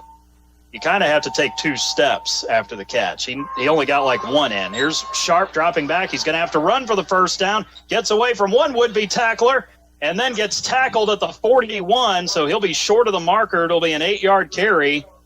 Bobby will make it 4th and 2 after that run. It's been a wild game already. Why not a wild finish to go with it? Ball resting at the 41 of Salem on the far hash mark. Receiver to the near side to the left of the formation. McCarty out wide. Likes in the slot. Nyman in the slot next to him. Out wide to the far side is Jack Fessel. Sharp with the pass. Oh, no, he dropped the football. It's still loose on the turf, and he had to land on it. It's going to be a turnover on down. Salem will have it. The 48 of Corydon. That play was doomed from Jump Street. Oh, my goodness. It'll be at the 49. So it's a yard loss. That's something you don't see often. You see it once in a blue moon. Bobby dropped back. He was going for Jack Fessel, I think. He was looking right at Jack on the far side of the field. The ball slipped out. He had to run back, land on it at the 49. It's a loss of 10 and a loss of downs, and that might have been the final nail in the coffin for the Panthers tonight. I think that's probably game over. You have to have a turnover here, and that's the only hope you have. Salem only has one, and that happened way back on the first drive. 3:45 and counting, hand off to Dent. The tackling has just been poor. Oh, my gosh. They're running all over Corydon right now. Honestly, you're giving free yardage to this team, and Salem's offense, they scored 27. That was their high. Dent is going to get down to the 36, 13 yards on that carry, and he shouldn't have had that many, but Skylar Vest was the one who tackled him there. And that will bring up a first down for the Lions yet again. It's been the pattern all night. That drive for Corydon took 2 minutes and 8 seconds off the clock. Turnover on downs. And now Salem all they got to do is take their time. Here's a pitch to Shockey, and one of the few times he's been stopped for a short gain. It's only going to be 2 yards for him there. It was Caleb Walden who made the tackle, and a timeout is called from the Corydon sideline. 3:02 to go, fourth quarter. Salem in the driver's seat. Look like they're on their way to their second victory of the year, leading 46-33 on the First Harrison Banking Butler scoreboard. You're listening to Corydon Central Panthers football right here on 96.9. Hi, I'm Emery WKLO. Jones, Career Education Coordinator at Prosser Career Education Center in New Albany. Are you ready to build your future? At Prosser, you'll explore 29 hands-on, high-wage programs, from aviation to culinary, welding to cybersecurity, all designed to launch real careers or college success. Prosser is located at 4202 Charlestown Road, New Albany, Indiana. Need help? Call our main office at 812-542-8508 or visit your school counselor today to learn more. Prosser, where your future begins. Corydon had to burn a timeout, and 2 left for the Panthers with 3:02 to go, but short of a turnover. That's a turnover is the only thing that would give them any kind of hope. The ball resting at the 34-yard line of the Panthers. First down run for Dent, 13 yards on the first carry, then the 2-yard shot. He's ball loose. Here's the snap, and Ferris Moore. He gets down to the 25. He'll have a first down. It will be a run of 9 yards on that carry for Ferris Moore. It's Ben Peyton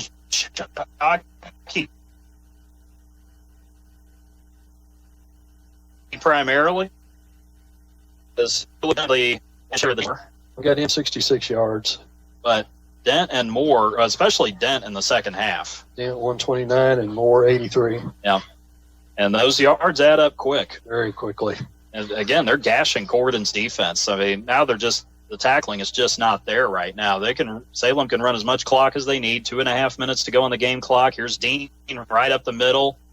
And, at this point, let's just see how well the Panthers compete here at the end. That's a 5-yard run as Matthew Wolf wrestles Braxton Dean to the turf at the Corydon 20.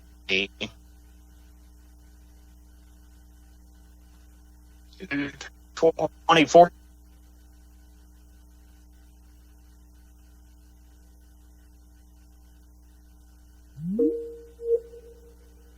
At Harrison County Hospital's orthopedic surgeons of Harrison County, they know pain and limited mobility can take a toll on your life. That's why the expert team is there, providing comprehensive, full-time orthopedic care right in our community. Led by Dr. John Connor, a board-certified orthopedic surgeon, along with physician assistant Christina Gunter and nurse practitioner Jeannie Doan. They deliver personalized care to help you move freely again. Don't let pain hold you back. Call Harrison County Hospital today and take the first step toward recovery. 812-734-3800 or online hchin.org.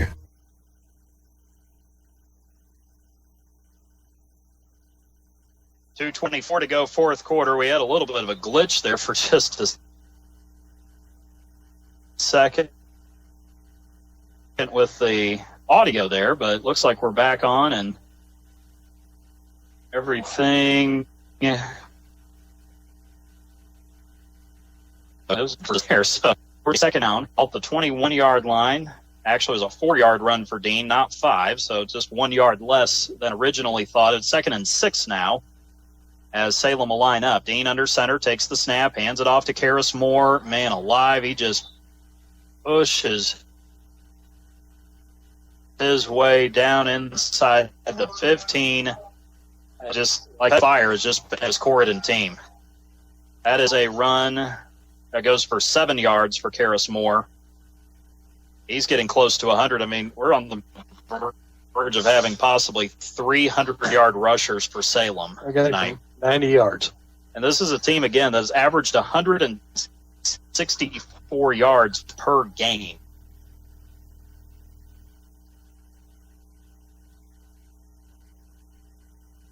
Therefore, runners have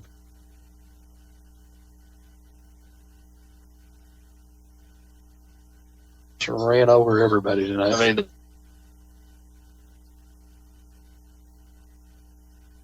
They're going to be close to doubling their Wrapped in a big slot. Shockey, it's burned at the Corydon 13. I mean, Salem had not really had a strong offense all season. They've been a run-first team. They average, let's see here, about 30, just under 39 runs per game. But the majority of what they do on offense is run the football. They run over three-quarters of the time, so you knew they were going to come right at the Panthers tonight. They knew what was coming, and I mean, look, Salem's offensive line has played well. We'll give them that, but it's just like at times, like it just seems like on a lot of the plays, Corydon has just been flat-footed, and instead of being aggressive and going downhill, shedding blocks, they've been caught flat-footed, and Salem's taken full advantage of that. They look like they're tired more than normally they would be, and some played outstandingly well. Those four runners have just ran all over the place tonight. And there has still been some illness that's been working its way through the team, and I know Coach Keller and the staff aren't going to make the excuses for that. They still need to go out and play up to a higher standard, but you got to believe that's played a little bit of a factor as Shockey tries to get out wide, gets grabbed from behind, and that is going to be a flag that's going to come out on Dane Nyman, I believe. It will be might be a horse collar on him there. He grabbed Shockey by the back of the jersey and just flung him to the turf. Shockey, not very big. He's only 5'8", listed at 135 as a junior. Yeah, quick. And he is a scat back if you ever saw one. They're going to wave the flag. I think he got the jersey. I don't think he grabbed inside the back of the jersey. And, I mean, no gain on the play for Shockey, by the way. And the Salem fans don't like it, but you're up 13 points. Just take the win, okay? Just take the win. Your team's played really well tonight. Corydon's had a ton of penalties, self-inflicted wounds, of course. But still, your team has outplayed Corydon tonight. That's the way it's been most of the night tonight. The Panthers have had a lot of good things happen, but too many negatives that set the positives back. Dean under center again, takes the snap, hands it to Karis Moore. He knifes his way through. He'll walk in for another one. Well, rub a little salt in the wound there. With 1:06 to go in the fourth quarter, Karis Moore, his third TD of the night, two of them here in the second half. And Salem is going to hit 50 for the first time this season. It is a 13-yard run to the house for Karis Moore. So that drive finishes off 8 plays, 49 yards. Corydon turned it over on downs. Blake Applegate on to kick the PAT. The snap down and the hold is good. The kick right through the uprights, a low kick, but it's good nevertheless for Applegate, who has nailed all 3 of his PATs tonight. Again, we'll just keep it here with 1:06 to go in the fourth quarter. We got some breaks we need for post-game anyway. Salem is up 20, but that is not a reflection of how close the game has actually been most of the night. Moore just kind of walked in. The Panthers just kind of let him go. Unfortunately, drive that took 2 minutes and 40 seconds, 8 plays, 49 yards. Karis Moore into the end zone for the third time. He had just 1 touchdown all season on the ground coming into this game. And then he just did that, get his third, and that is going to put him right around 100 yards rushing tonight, if I'm not mistaken. And 103. Yeah, that'll do it. 53-33. The Panthers are going to walk out of here, unfortunately, with their tail tucked between their legs tonight. Charlestown's coming to town next week. It's not going to get any easier. Fessel just trying to get as many yards as he gets across the 30, taken down at the 33-yard line. A good open space tackle. DJ Ward makes that. And Corydon will bring the offense out with 59 points. The Lions are going to get their second win. They're going to snap a 3-game losing streak along with it. 7-20. They've almost doubled their highest score of the season tonight. And we've got a flag on the play. Daggone. They have just played with so much intensity. It's just from the time the ball was on the field, they have played hard all night long. They have not slacked up on it. Looks like both teams are going to get called for unsportsmanlike conduct. That'll offset the penalties, and it looks like the ball will be spotted. I don't understand why they're spotting it back at the 31, because Jack Fessel clearly got a little further than that. And it just, I mean, you've already had enough penalties. There's no reason to add anything else to this tonight. And the Panthers will come out of this with a loss, unfortunately, in a game where it looked like they had their chances at times, but couldn't take advantage of opportunities. There's a quick throw. It goes out wide to JoJo McCarty. He'll get the first down. It's tackled out of bounds. Ethan Campbell at the 43 on the Corydon sideline. That's a nice pickup there. It'll be a 12-yard pickup. It'll stop the clock with 52.3 seconds. So it's Sharp to McCarty for the first down on the 12-yard pass. Jasper 31-12 over Evansville's control. The game being played in Jasper tonight.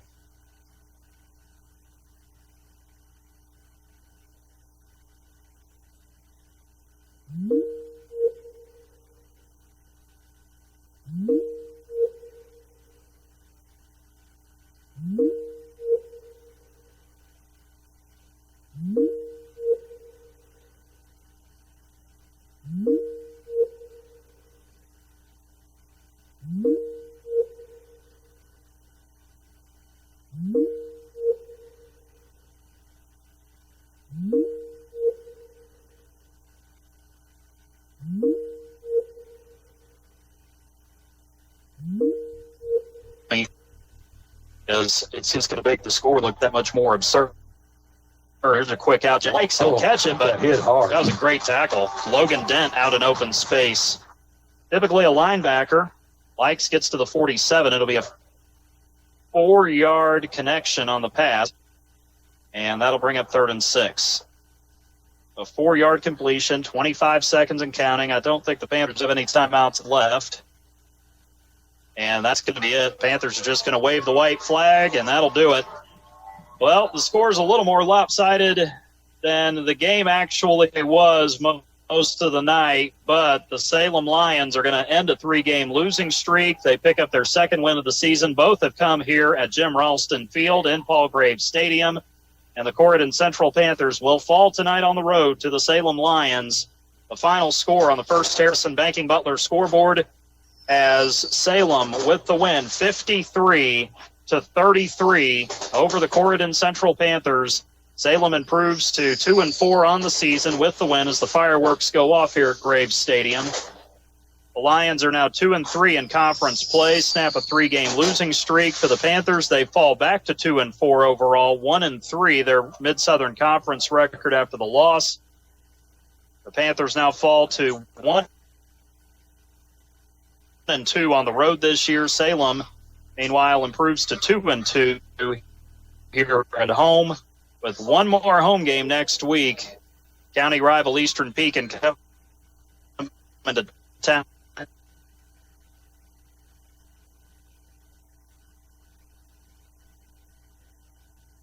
It's Friday night. On Friday, October 10th, when the Madison Cubs come in and a matchup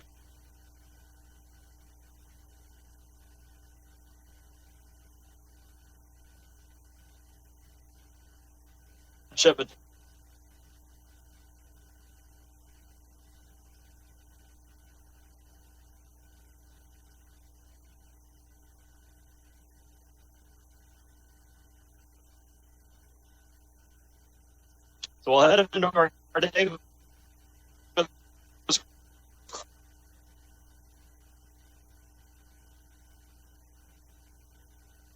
We'll recap the scoring and look ahead to next week's matchup when we will be down to the Cougars hosts Silver Creek next Friday. Listening to coverage of You've been Corydon dreaming Central of that Panthers perfect football outdoor right here. space, a place to relax, entertain, and enjoy the seasons. Isn't it time to make it happen? At Indiana Home Pro and Lawyers Paint and Home, they create stunning decks, patios, covered porches, and pergolas designed to fit your lifestyle and your budget. Jason and Carla bring professional, personalized service to homes across Southern Indiana with results you'll love for years to come. Stop by their location on South Capitol Avenue or give them a call today. Indiana Home Pro and Lawyers Paint and Home, your local source for every project. Come and see our mom and dad.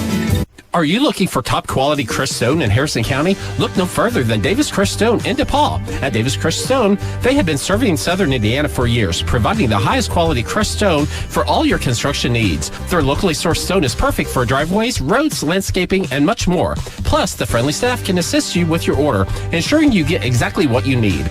They'll even deliver it right to your doorstep, making your project hassle-free. Choose Davis Crushed Stone for your next project. Give them a call at 812-347-2707. Looking for great food at a great price? Come to Rita's Taco Shop on Edsel Lane in Corydon. From loaded tacos and burritos to bowls and street favorites, Rita's has the flavor you crave and the value you love. Dine in or carry out. They're fast, fresh, and always delicious. Don't forget to pair your meal with the refreshing drinks and signature margaritas. With so many options, there's something for everyone. And gift cards make it easy to share the flavor. At Rita's, they're proud to support our local athletes on the court, the field, and in our community. Rita's Taco Shop in Corydon, where community and flavor come together.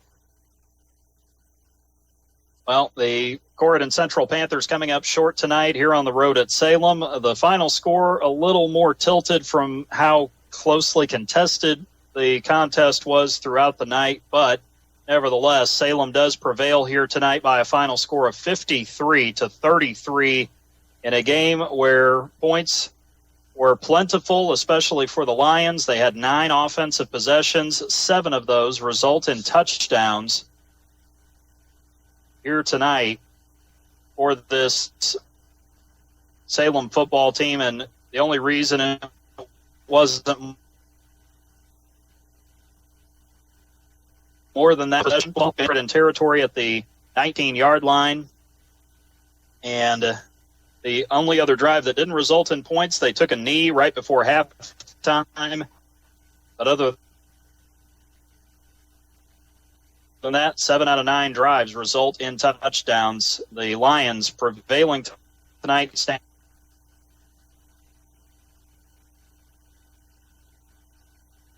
Games resounding 53-0. Kind of falling apart there at the end here on the road in Salem. We welcome you to our Davis Crushed Stone postgame show here from Jim Ralston Field inside Paul Graves Stadium here on the campus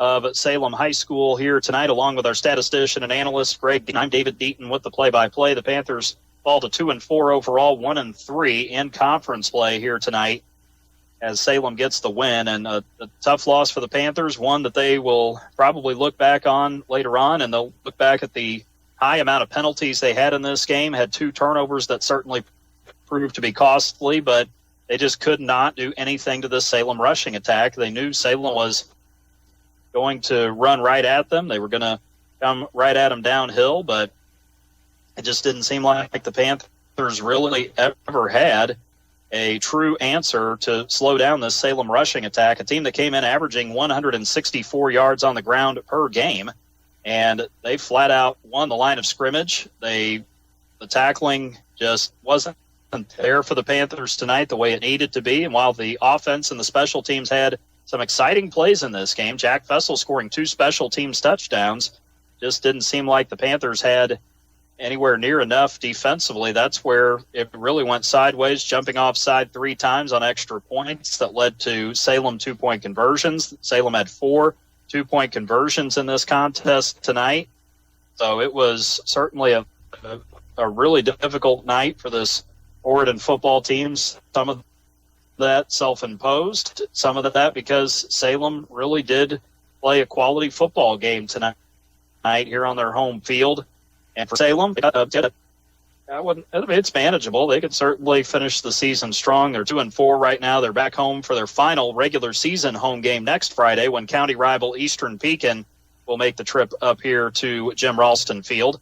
The Lions will then be on the road the last 2 weeks of the regular season. They'll head to Dutch Reese Field on October 10th, face the Charlestown Pirates, and then they'll make the short drive. I think State Road 56 will be open in that stretch. They've been working on a bridge overlay project there between Salem and Livonia.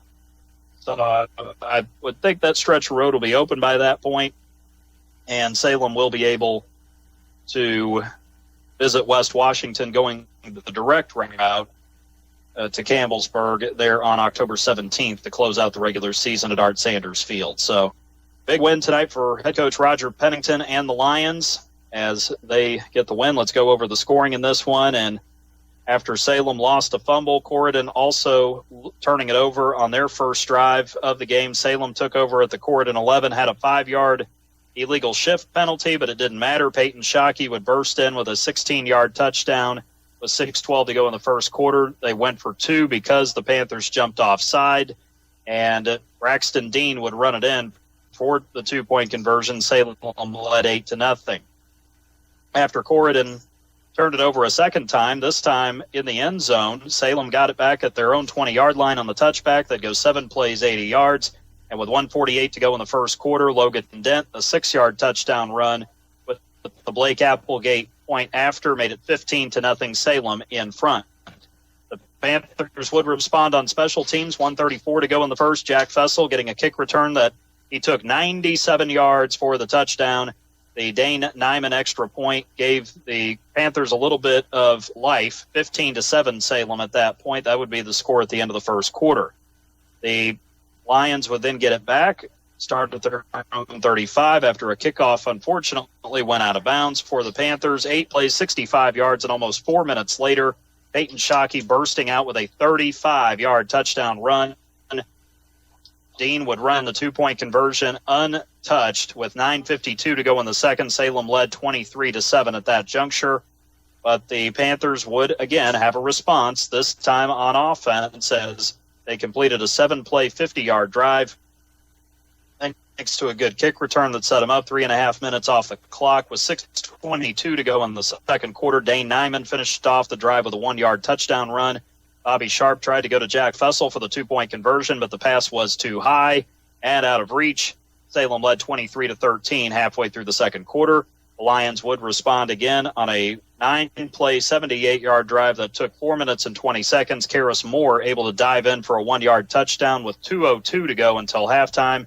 The Blake Applegate PAT gave Salem a 30-13 lead at that point, and the Panthers were just playing from behind after that, but they did get a touchdown before halftime with 32.9 seconds to go. Sharp capped off a 3-play, 79-yard drive with a 2-yard touchdown run. The first play of the drive was a 74-yard connection to Dane Nyman that put the Panthers down to the Salem 5.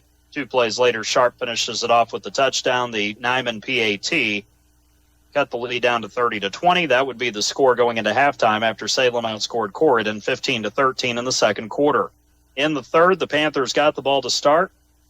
2 incomplete passes to start the drive, then a 6-yard completion to JoJo McCarty in a drive that started back at the Corydon 23-yard line. And then on the punt, Jack Fessel back trying to boot the ball away, but the good thing was after he ran to the Salem sideline, it looked like he got boxed in, and it looked like the fake punt was going to blow up on the Panthers, but Jack got a block from Caleb Walden that sprung him loose. Dane Nyman put a good block together there down the field, and Jack was able to cruise to the end zone on a 71-yard run on the punt play. The fake punt with the Nyman PAT. 10:36 to go in the third quarter, and the Panthers were within 3 at 30-27, but that's as close as they would get the rest of the night. Salem came back after that and put together a methodical 11-play, 78-yard drive. They punctuated it with Karis Moore getting in for a 5-yard touchdown run. They went for 2 again. Braxton Dean ran in untouched. And that 2-point conversion with 4:42 to go in the third gave Salem a 38-27 lead. Corydon would come back with a methodical drive of their own, 14 plays, 65 yards, took almost 6 minutes off the clock. A rushing touchdown this time to Bobby Sharp with 10:43 to go in the fourth quarter. They tried the fade route on the 2-point conversion, Sharp to Fessel, but it was, again, unsuccessful. So Salem had the lead at 38-33 at that point. The Lions would finish it off from there as Salem would go 8 plays, 72 yards, 4 minutes, 49 seconds. And it was Dent for the second time tonight, getting in for a touchdown. This one, a 2-yard run to the house. The 2-point conversion run for Dent was successful. Salem led 46-33 with 5:54 to go. Corydon had a little bit of a drive going, 8 plays, 14 yards, turned it over on downs at their own 49-yard line. Salem would go 8 plays, 49 yards, and 2 minutes, 40 seconds. More again for the third time. This was a 13-yard run to the end zone with 1:06 to go in the fourth quarter. Blake Applegate's PAT gave Salem the final exclamation point and a 53-33 win over Corydon Central. The Lions have won 10 of the last 12 in the series.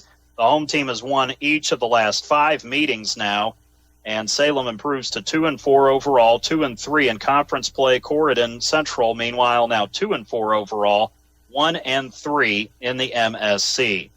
First downs unofficially for Salem, 20 on the night. Corydon with 11. 2 turnovers for the Panthers, 1 for the Lions. They win the turnover margin tonight. Penalties were just hampered the Panthers all night. 11 penalties for 78 yards. While the Lions committed 6 penalties for 46 yards on the night here at Jim Ralston Field inside Paul Graves Stadium. We take a look at the final individual and team numbers. Rushing, 3 Lions go over 100 yards rushing tonight, and they didn't have to throw but 1 pass. That was it. It was all ground game tonight, and it was Peyton Shockey who led the way. 11 carries, 166 yards, and 2 touchdowns tonight. He was explosive, lightning quick out there on the field tonight. The Panthers had very little answer for Shockey in this game. Logan Dent runs 21 times for 130 yards and 2 touchdowns. He came in as the leading rusher for the Lions on the season.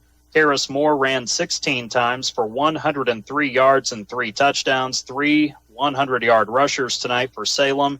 Braxton Dean was pretty good in his own right, 11 carries, 68 yards.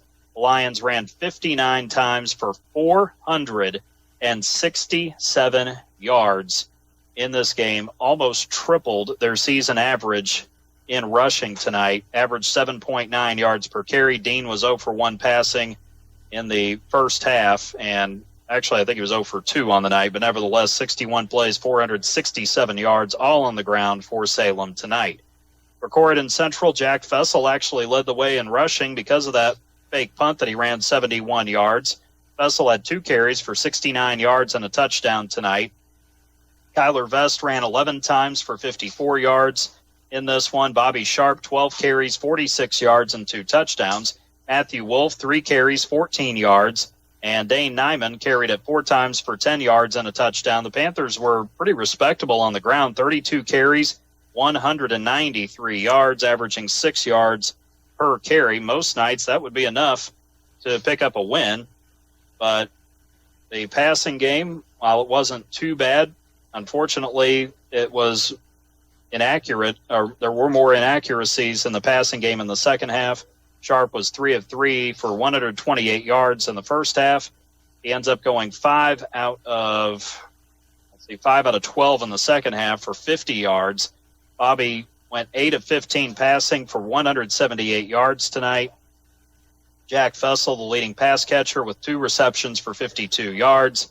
Nyman had 1 catch actually for 74 yards to lead the way. Jackson Likes 2 catches for 16 yards, and JoJo McCarty had 3 hauls in the passing game for 25 yards. In total, the Panthers ran 47 plays, and they would go for 371 yards of total offense tonight, but it gets overshadowed by that Salem offense in the loss for this Corydon football team on the road here tonight. So with that, we're going to continue on with our Davis Crushstone postgame show. We'll preview what's to come next week when we head down to Ramsey to North Harrison. The Cougars will be hosting Silver Creek in another conference game. We'll see if we can get an update on their game and update on other games around the area tonight. You're listening to coverage of Corydon Central Panthers football right here on 96.9 WKLO. And Harrison County Hospital's orthopedic surgeons of Harrison County. They know pain and limited mobility can take a toll on your life. That's why the expert team is there, providing comprehensive, full-time orthopedic care right in our community, led by Dr. John Connor, a board-certified orthopedic surgeon, along with physician assistant Christina Gunter and nurse practitioner Jeannie Doan. They deliver personalized care to help you move freely again. Don't let pain hold you back. Call Harrison County Hospital today and take the first step toward recovery. 812-734-3800 or online hchin.org. You've been thinking about it, that bathroom upgrade you've always wanted. Well, what are you waiting for? At Indiana Home Pro and Lawyers Payton Home, they offer cost-effective acrylic baths and showers, less invasive to install, easy to clean, and built to last. Need an ADA remodel or aging-in-place design? Jason and Carla are your local experts right here in historic downtown Corydon. Stop by their South Capitol Avenue location today or give them a call. Indiana Home Pro and Lawyers Payton Home, your local source for every project. Mom and Dad. As we begin to wrap things up tonight on our Davis Crushstone postgame show, let us take a look at what else has happened around the area tonight as far as high school football games are concerned. Let's see. At the end of the third quarter, Jasper is leading at home over Evansville Central 33-12. Lloyd Central goes on the road and shreds Columbus East 56-28. The Highlanders seem to have the inside track on the Hoosier Hills Conference title race, but not so fast, my friend, as one Lee Corso is fond of saying. Just retired from College game day. BNL, Bedford North Lawrence at home tonight against Jennings County. The Stars were up 49-0 at halftime, cruised to a 63-0 win, so there are only two undefeated teams left in the Hoosier Hills Conference, and they're going to collide next Friday night. Bedford North Lawrence will make the trip down into Galena, into Floyd's Knobs, to take on the Highlanders in what will probably be the championship, de facto championship game in the Hoosier Hills Conference. BNL 4-0 in the conference. Lloyd Central 3-0 right now. So that'll be a big game next week down on Scott Field at Ron Weigleb Stadium coming up next Friday as BNL flatten Jennings County tonight on homecoming up in Bedford.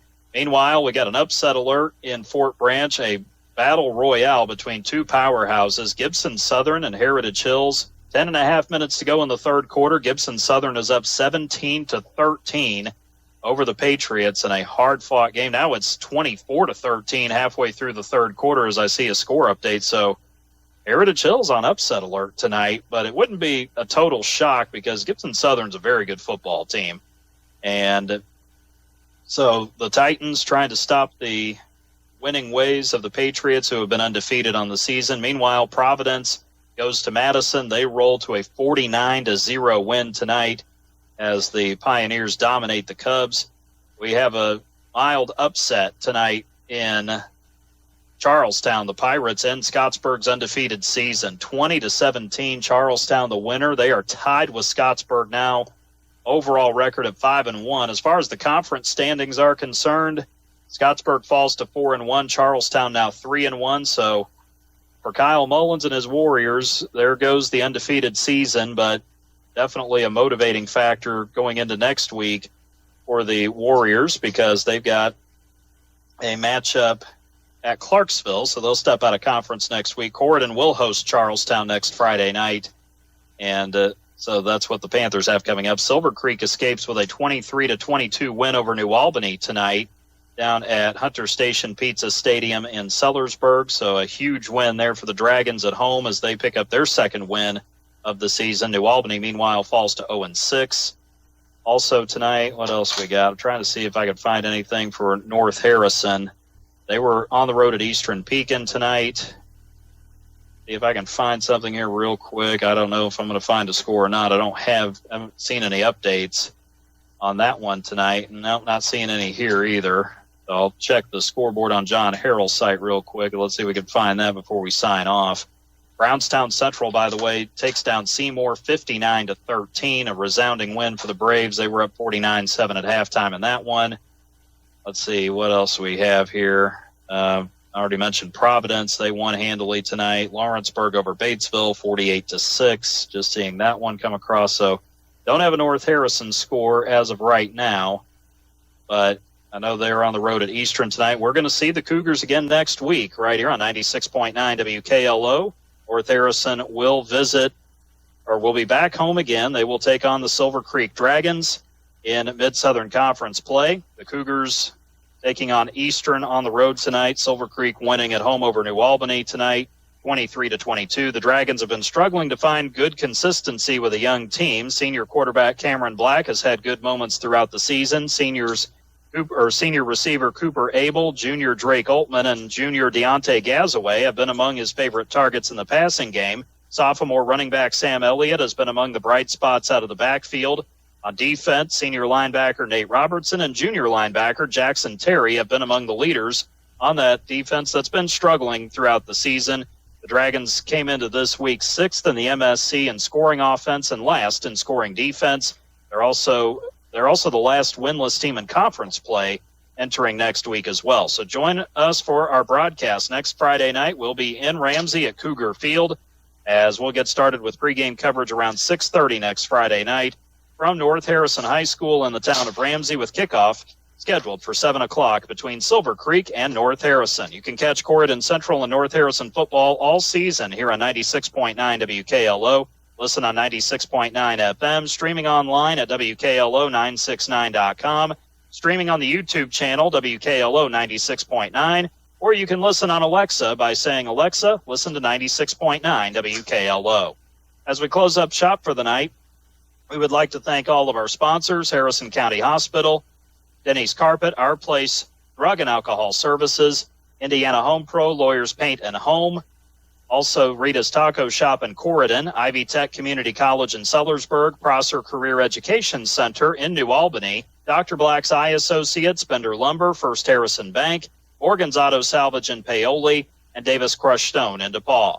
Most of all, thanks to you for listening to our Corydon Central football broadcast tonight. Once again, the final score on the First Harrison Banking Butler scoreboard at Salem, winning 53-33 over Corydon Central. The JV game Monday night down in Corydon at 6 o'clock. And so the Panther JV will try to flip the result in their favor coming up on Monday night. A new addition in the 32nd season of Indiana Sports Talk will join it in progress with Bob Lovell coming up next. We thank you for listening to our broadcast and for tuning in to our postgame coverage presented by Davis Crushed Stone. Located at 8605 Big John Road in DePaul. For all of your crushed stone, lime, and aggregate needs, call Davis Crushed Stone at 812-347-2707. For our statistician and analyst, Greg Deaton, I'm David Deaton, saying have a great night and a great weekend from Paul Graves Stadium on Jim Ralston Field on the campus of Salem High School in the city of Salem. Keep your heads held high, love each other, be a light in your community, and may God bless America. Thanks again for tuning in tonight. You've been listening to coverage of Corydon Central Panthers football right here on 96.9 WKLO. This broadcast on Real Country 96.9 WKLO has been made possible by our incredible community sponsors: Davis Crushed Stone, Dr. Black's Eye Associates, Denny's Carpet, First Harrison Bank, Ivy Tech of Sellersburg, Morgan's Auto Salvage, Our Place Drug and Alcohol Services, Prosser Career Education Center, Rita's Tacos, Indiana Home Pro and Lawyers Paint and Home. Thanks for supporting local athletes, local schools, and local radio. This has been Real Country 96.9 WKLO, keeping our communities connected.